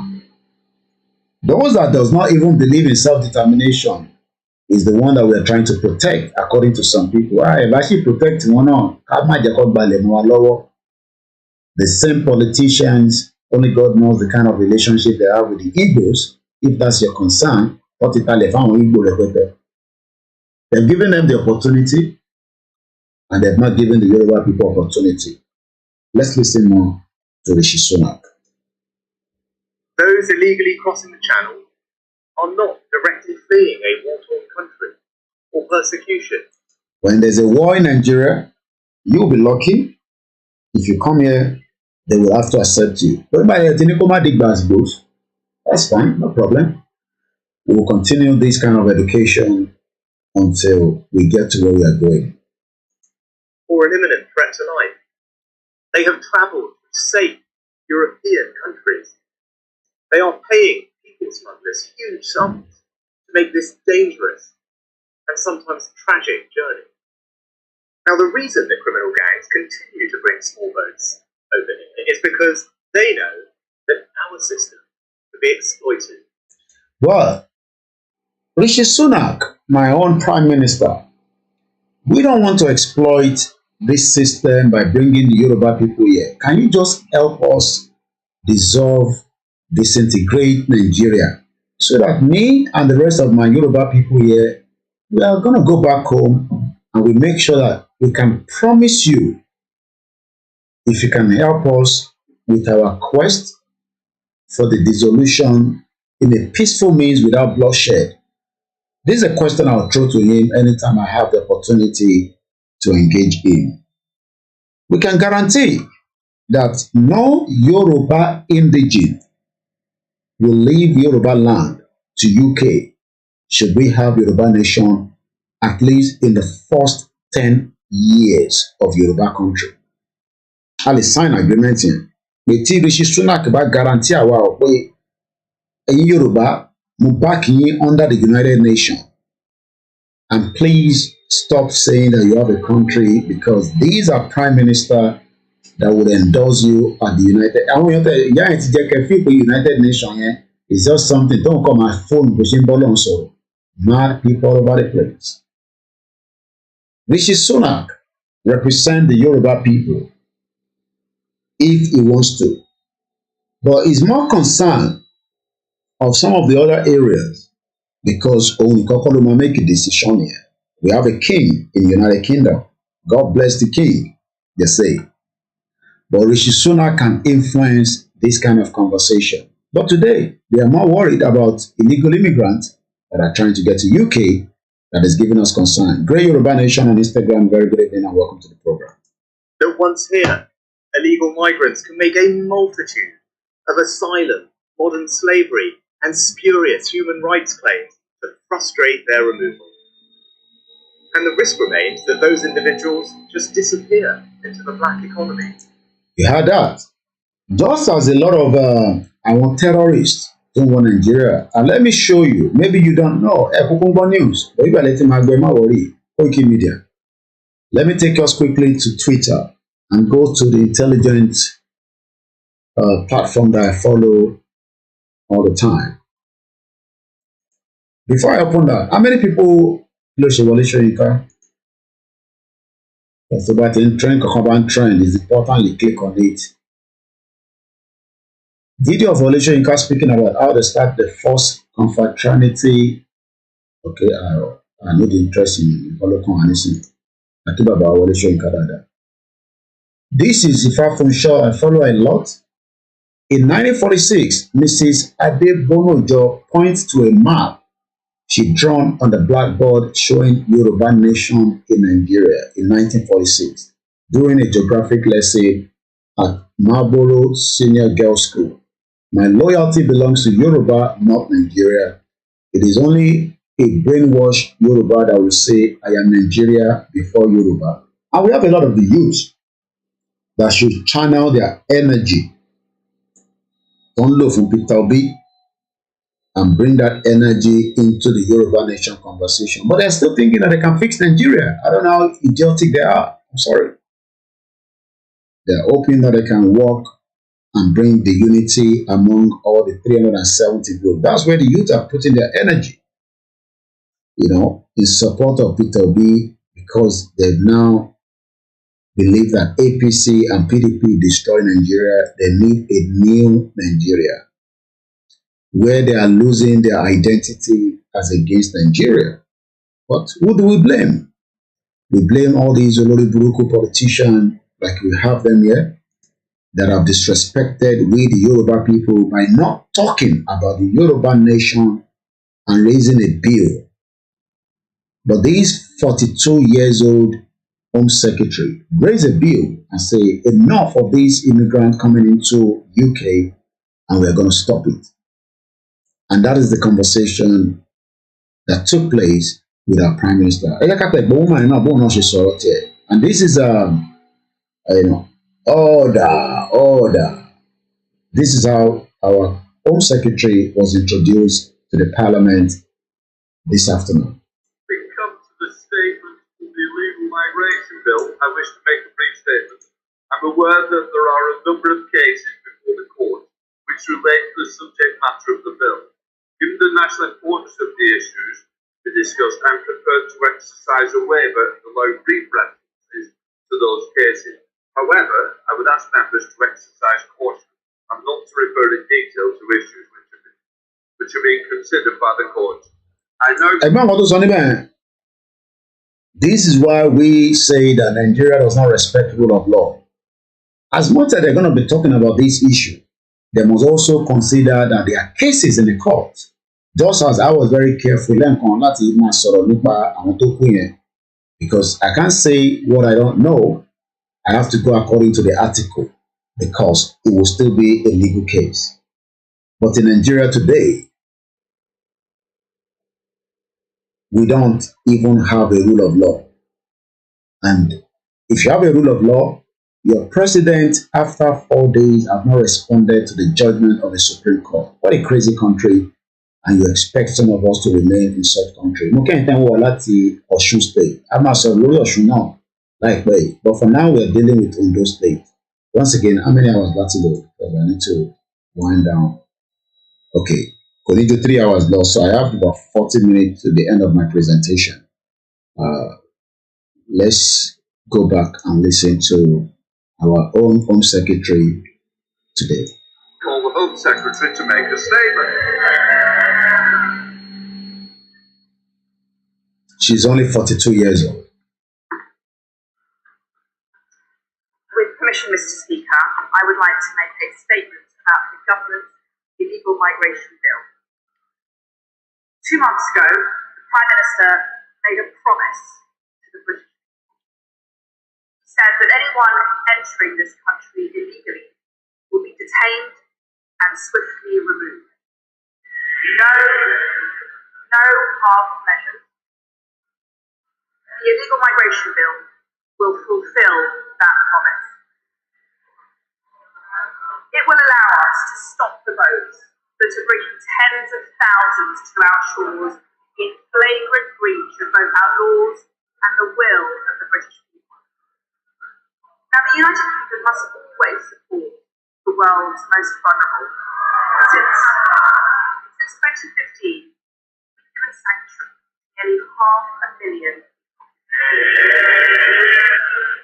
These include 150,000 people from Hong Kong, 160,000 people from Ukraine, 25,000 Afghans fleeing the Taliban. The reason why Yoruba or Nigeria is not coming up there is because as far as the UK is concerned, Nigeria has stability. Nigeria is stable. And maybe if you don't know, I'll show you. Nigeria is stable. But before we go into that, we face some security link on. I almost forgot. As of today, almost 1,000 terrorists have surrendered. Nigeria. These are Boko Haram. 1,250 Boko Haram and Islamic State West African ISWAP terrorists have laid down their arms and embraced peace in Borno State. Really? God. When I want Jamo, Apayomo, I feel peace. Only video of what to man go quest there by our DB. Mr. Kolo, only sound I want problem. I don't want peace. I always want problem. It's my video on Instagram, but why man she split by? Sure. I want to surrender 1,250 Boko Haram to take panyo. Tó ti kidnap ilẹ̀ Yorùbá, tó ti wọlé tá mọ̀ bí tèmi ti fún àwọn obìnrin wa lóyún. Àwọn náà ń surrender ní Borno State. This is the kind of problem that we are dealing with. Not just one sector or one particular set of people. We are dealing with magnitude problem in Yoruba land. 1,250 Boko Haram and ISWAP, which are the biggest terrorist organization in the world, will now surrender. So the question now is, are they going to integrate them back into the society? Ṣáwọn ọlọ́mọ máa ṣe mìtì fún yín? Ṣáwọn ọlọ́mọ máa ṣe Indomie noodles? Wọ́n tó like Indomie ni wọ́n là. Ṣáwọn ilé náà máa wá sílẹ̀ Yorùbá tó bá ti dáhùn padà pé wọ́n ti refresh wọn àbọ̀ máa kó wọn sínú sójà. Ṣé Tinubu máa lè deal pẹ̀lú problem àwọn ilé pẹ̀lú àwọn tó ti wà ń bẹ̀ tẹ́lẹ̀? These are so many questions. Bẹ́ẹ̀ni ẹ̀yà mi Sarah, after how many killings? Àwọn ilé sọ pé àwọn surrender pé kí àwọn káwọ́ sókè. Not sure. And these are the kind of people you want us to stay with in this contraction known as Nigeria. Mo kí ìyá wa Ògínní Fike Ẹ̀kábọ̀mọ̀. Odeni Bolaji, Yoruba nation is a solution. But it cannot be a solution if we are still in Nigeria and we are not going to be able to do like this man is doing. We will not be able to do like this woman is doing. Because should we remain in Nigeria, we are all going to be in danger to so many things. Let's go back and listen to her. These particular people. 1,250. Ṣé ìbọn yẹn kan tó gbà lọ́wọ́ wọn gbogbo àwọn 1,250 náà lédè? Àbí sójà náà ti parẹ́ ẹ̀nú ẹ̀ ni? Àbí báwo kò yé mi? Because we expect to see a lot of guns, but we can only see one AK-46 or AK-47 lẹ́lẹ́pẹ̀. And look at them. Another small one weapon. Èèyàn mélòó láwọn eléyìí ti pa nílẹ̀ Yorùbá? Báwo la ṣe fẹ́ mọ̀ wọ́n ti pààyàn bàtí ẹni tó pa wọ́n ṣe identification kankan pẹ̀lú ẹ̀? And this is why we are saying to our people, okay, so anyway. Let's go back now to the Prime Minister, the Home Secretary. Indeed, my own parents,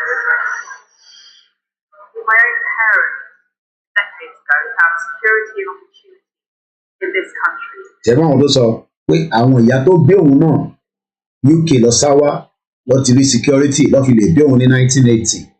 Wọ́n wá bí ní 1980. 4 decades later, she is now representing that generation. Èmi wá ń pariwo generation tiwa kó má bàa ta kó má bàjẹ́ ẹni kì í ṣọ́tọ̀. Ṣé eléyìí nísìn ṣé kò ti gbé generation ẹ̀ lọ sókè báyìí? Because even the BBC lóyè ẹ̀gbọ́n kan tó sọ ó ní màmá tó bí òun àwọn náà sá wá sí UK ní fún refuge. And this is what I say to our Yoruba people. Ẹ̀yin wo Tinubu? Ṣé Tinubu máa fún yín ní peace? Ṣé Tinubu máa fún yín ní Yoruba nation? Tinubu is working the agenda of the Nigeria. Ọ̀túnla Tèmítọ́pẹ́, thank you so much. Let's listen one more time. I don't want to use too much of the video because I don't own the copyright. From our parallelity, Prime Minister. Something for which my family is eternally grateful.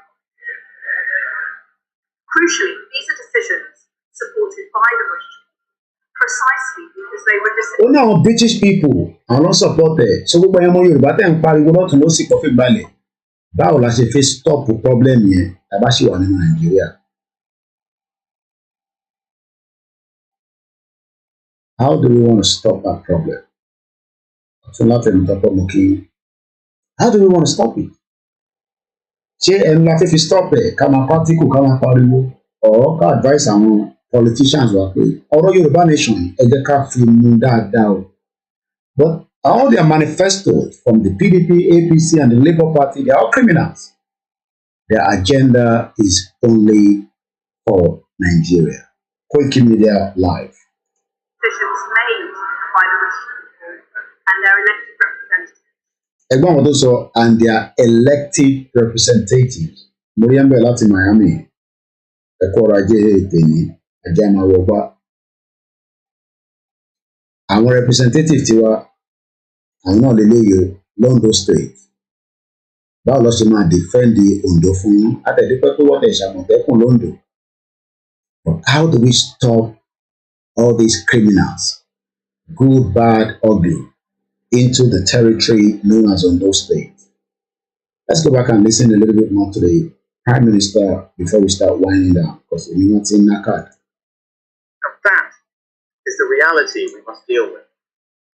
And with 100 million people displaced around the world, if we do not deal with it now, the situation will just get worse and worse. Prime Minister, beg, just listen to we, the Yoruba people. Align with us, agree with us, because there are more Yoruba people that will get to UK. But we can guarantee you with Toba Yoruba country, Toba support our United Nations. If UK support us as a security member, but I don't think they want to do, I don't know. But from indication, the UK says the election is okay, democracy is good for us, let's continue to practice democracy. And Katrina Lang is just moving around. I want to show you a video that we picked up this morning from Simon Ekbar.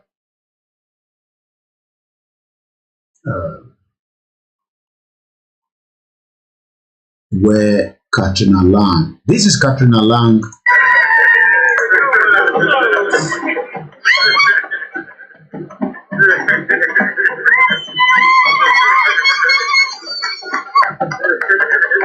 And that's the UK British High Commission to Nigeria dancing with the Fulani. British High Commissioner to Nigeria Katrina Lang joined Fulani dancers on the arrival at Abubakar Tafawa Balewa International Airport. Dancing. You can see her.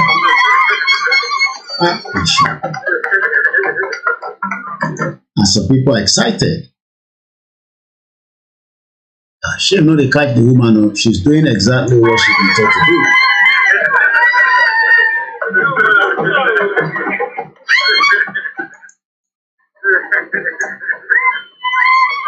And this is all happening.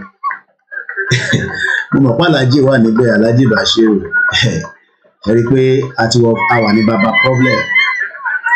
She's dancing Fulani dance. And yet, our Prime Minister is here talking about this. People must know that if they come here illegally, it will result in their detention and swift removal.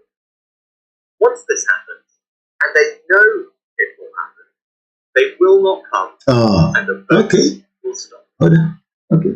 That is why today we are introducing legislation to make clear that if you come here illegally, you can't claim asylum. You can't benefit from our modern slavery protections. You can't make spurious human rights claims. And you can't stay.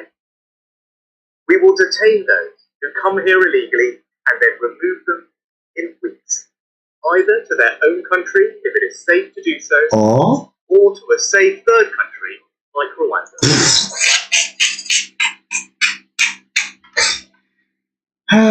Oh my God. Okay, Dada, Alhaji Bashir. Ìjọ làwọn Yorùbá máa dìde. Ìjọ la fi gbọ́n ta fi tètè dìde lórí ọ̀rọ̀ tó wà nílẹ̀ yìí. A ní láti pé gbogbo fídíò ẹ mọ́. But this is the new law in UK. And as I'm going to be winding down my presentation this evening, which is now coming up to 12 midnight, so we have just about 15 minutes. I want to come back to my full screen. The Yoruba people are tired,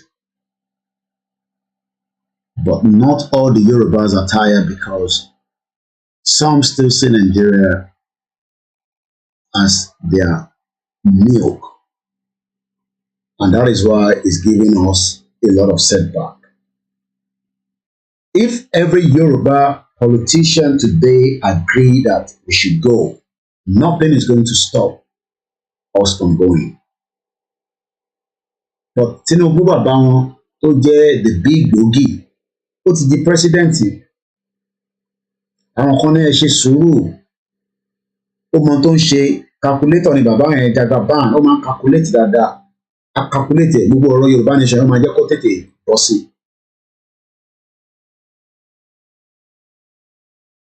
Okay. Lọ́kàn ara yín, but not for me, I don't buy that. We don't know what is playing behind the scene. And we can never know, just as Buhari is living now. Ṣé àpótí Buhari bá ti lọ ní sàn ní rántí ẹ̀ mọ́? Tinubu láti máa sọ̀rọ̀ ẹ̀. So gbogbo tó ṣẹlẹ̀ láàrin pé bí Buhari ni kò ń ṣe òun ni original ni fake ni gbogbo atrocity tó ṣe, APC just continue to protect it because APC ló wà ń bẹ̀. Tó bá tẹ̀lé pé change of government wà, àwọn ilé náà fi máa investigate nǹkan kan, but nothing is going to be investigated. So if you're expecting anything to be investigated after Buhari has left, it's not going to happen. And that is why we are saying one more time to our Yoruba people, we have whatever it takes to go now. We don't have to fight before we go. We don't have to fight. But is he going to do it? A lot of people are thinking he's going to do it. I don't think so. And I want you to hold me for my words. It would bring policy that will put a Yoruba man to places that make you feel comfortable. But that is not the real what we want. It is just another way to slow down the system that will enable me and you to prosper, to flourish as Yoruba people and compete with the people around the world. You know, think about a young secretary. We can have another young Yoruba man or Yoruba woman come about our home secretary sọ̀rọ̀ ní UK. Okay, but let's say go close border and you know, that we're having this kind of relationship. We will have relationship with Norway as Yoruba land. Wow, they come and keja wa sọ́dọ̀ wa because ní Ondo state and ní enough ẹja. Tábàdé lẹ́ja kí la máa ṣe láti fi grow ẹja. We will have cordial relationship with our neighbors. Oh, àfẹ́ràn àwọn èèyàn kan wá kàwé ní school yín ní Belgium. But tó bá ti ń kà tán ẹ̀ dá wọn padà wá sílé because ilẹ̀ Yorùbá dá. Kò ń ṣe lè tí gbogbo àṣà kúrò after 40 years. Ẹlòmíràn lè relocate padà lọ sílẹ̀ Yorùbá. Ó kọ́lé o, but they can't. Mo kí ẹ̀gbọ́n mi Jàkólé Ṣọlá. Vivian, you said, I really wish I could understand Yoruba language, Koiki, but I sense you are passionate about the Yoruba nation. I wish Tinubu will give you or Shetima, aka Boko Haram sponsor, will be a stumbling block. You're right, Vivian. Shetima has already said, what restructuring? Restructuring my foot.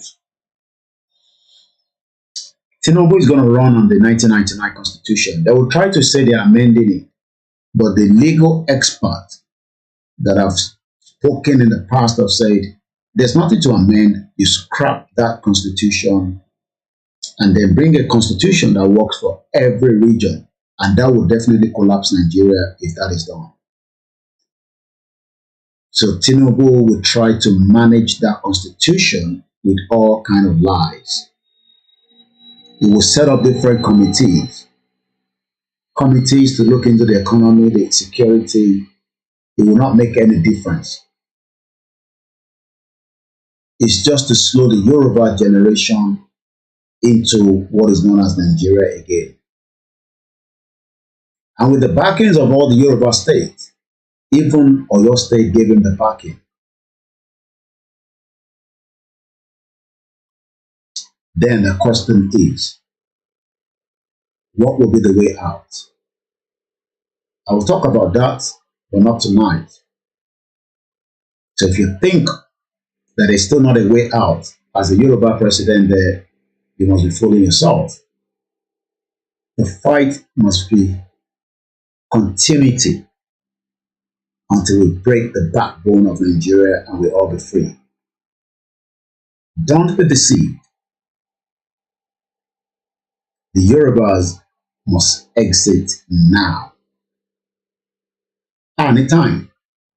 For every day that we are still in Nigeria is a danger to who we are as a race, as a tribe, as our own identity, whatever you want to call it. The longer we stay in Nigeria with all these criminal politicians from across the southwest that have cajoled our people into thinking that we need the power up there in the FCT. Tinubu will have a lot of security, they'll be guiding him, motor vehicle will be traveling. I hope he will have the strength. Buhari really enjoyed his 8 years. I've never seen a president travel as much as Buhari, dead or alive. He was going everywhere. Ito Ekwan, vice president, he was going. But I don't think Tinubu will have that kind of strength like Tinubu, like Buhari. So you would end up seeing more of Shetima traveling around the world on your behalf as a president. Tinubu wanted his ambition. He's got that ambition. But is that ambition favorable for the Yoruba people in the long run? We will discuss that, but not tonight. As I leave you in the hands of Eledumare, my name is OLAMILEKAN. I've been able to prove again tonight, using our new laws here in UK, that nobody can stop the migration of people into the Yoruba land with the present day Nigeria. Look at the map behind me. Should we be out of Nigeria, all these borders will be rightly protected, and we will know, like I saw in the news last week, the RAF was pulled out quickly because there was a plane that was coming into UK that lost signal. And so that it doesn't kill as many of us here, the RAF was boom up and guided the plane to Stansted Airport. Should the plane not listen to the pilot, because they will move closer and say, follow us, two of them, they blow it out from the space, go to Wasisale. They are not taking any chances. But we would not be able to do anything. Well, people can say we can do something. We protect Lagos and we let loose Kwara State. We let loose the other state. We are not talking about one particular state now. We are talking about the whole of Yoruba land is in danger. And if we do nothing, it will fight back on every one of us. But we are doing something. That is why we are here tonight. That is why we've been here for the last 3 years. These have been messages since 1960. Working with Nigeria is going to work, is not going to work until the new media has taken over, where we can spread the message. Should the Yoruba people are given opportunity? Yes, you're right, Alaji. Our politicians enjoy the privilege of their positions without thinking of the duty that comes with it. Those positions are sweet. Maybe some of us are also waiting to be part of those positions. You could get carried away if you're in this kind of position, because we don't know. If I was the governor from those states, maybe I will be going to Hong Kong to eat dinner and come back the next day, even with the distance. If the priority of your governor from those states was healthcare, it will make sure his health is dealt with in the state. But he's trying to save his own life by going to Germany, while many of you will die in Ondo State. We know about your governor. We don't even know where your deputy governor takes his treatment, and the House of Reps. Yoruba land is in danger. Forget about the Fefereti, that is happening around the Yoruba land. Party, there is danger underneath and it's about to explode. We must stop it now. Peacefully, I love peace. Violently, there's nothing wrong in it. But one thing will lead to something. And as I leave you, we play our last, you know the one now. You don't say IGBOHO. Okay. We play that one, and then when I come back, be rest assured we'll play the anthem. So I'm going to drop the sound a little bit. That is sure I'm not issue. Moki gbogbo ẹ̀yin ẹ̀gbọ́n mi, ẹ̀yin bàbá wa. Moki Alaja _Adiola on Instagram. Moki àwọn new listeners wa. Maybe you've heard a lot about me. Please forget about some of the headline. I got a YouTube message that was sent to me. IGBOHO spokesman have betrayed him. Just as some of you would also have seen such an headline. I'm sure some of you must have watched that video. Some never watched it, just like the person that sent it to me. I don't want to say the person is stupid, but I believe maybe any data and a headline. The message has nothing to do with me. The content was not even for me. I don't want to go into what the content is. I played the video. I watched the whole 10 minutes. Mo dem bira mi pé kí ni idiot to send it to me. Kí ló send it to me. It shows many here ogbo because dárúkọ mi látòkè délẹ̀ nínú video yẹn. And I'm sure a lot of you have watched so many other videos like that and you're like, what the hell is this? But my name is a brand and there's nothing wrong in that. So that means my name will be needed to push something out. IGBOHO spokesman, Olayomi Koiki. To spell orúkọ mi dáadáa. And they actually put something different that has nothing to do with me. Like I always say, if I follow all these bloggers, some of you will have high blood pressure.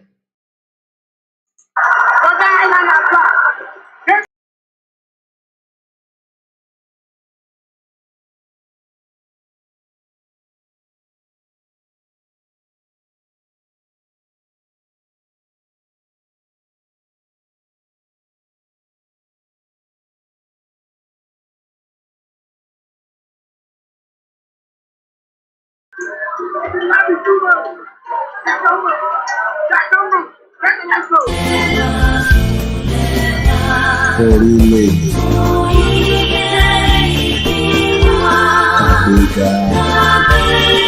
Àgbéga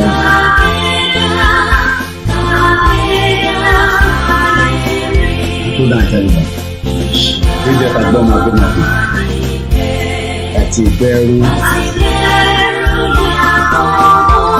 àṣìṣe àṣìtẹ̀lẹ̀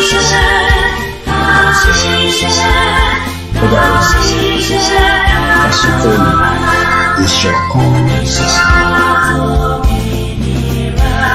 ìkẹjẹ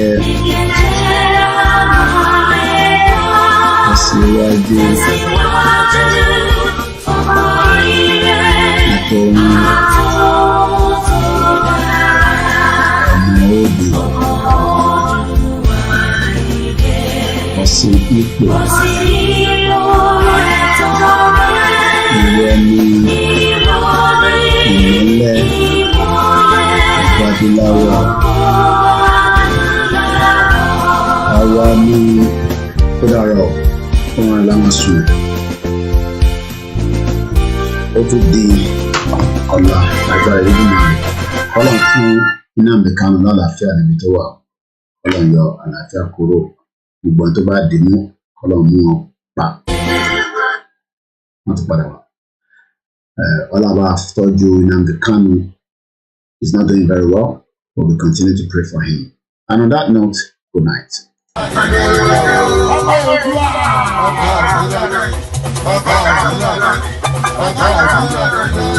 Yorùbá nation tí gbogbo wa lọ. Kó má lọ́wọ́ bàjẹ́ torí kò sínú mìíràn.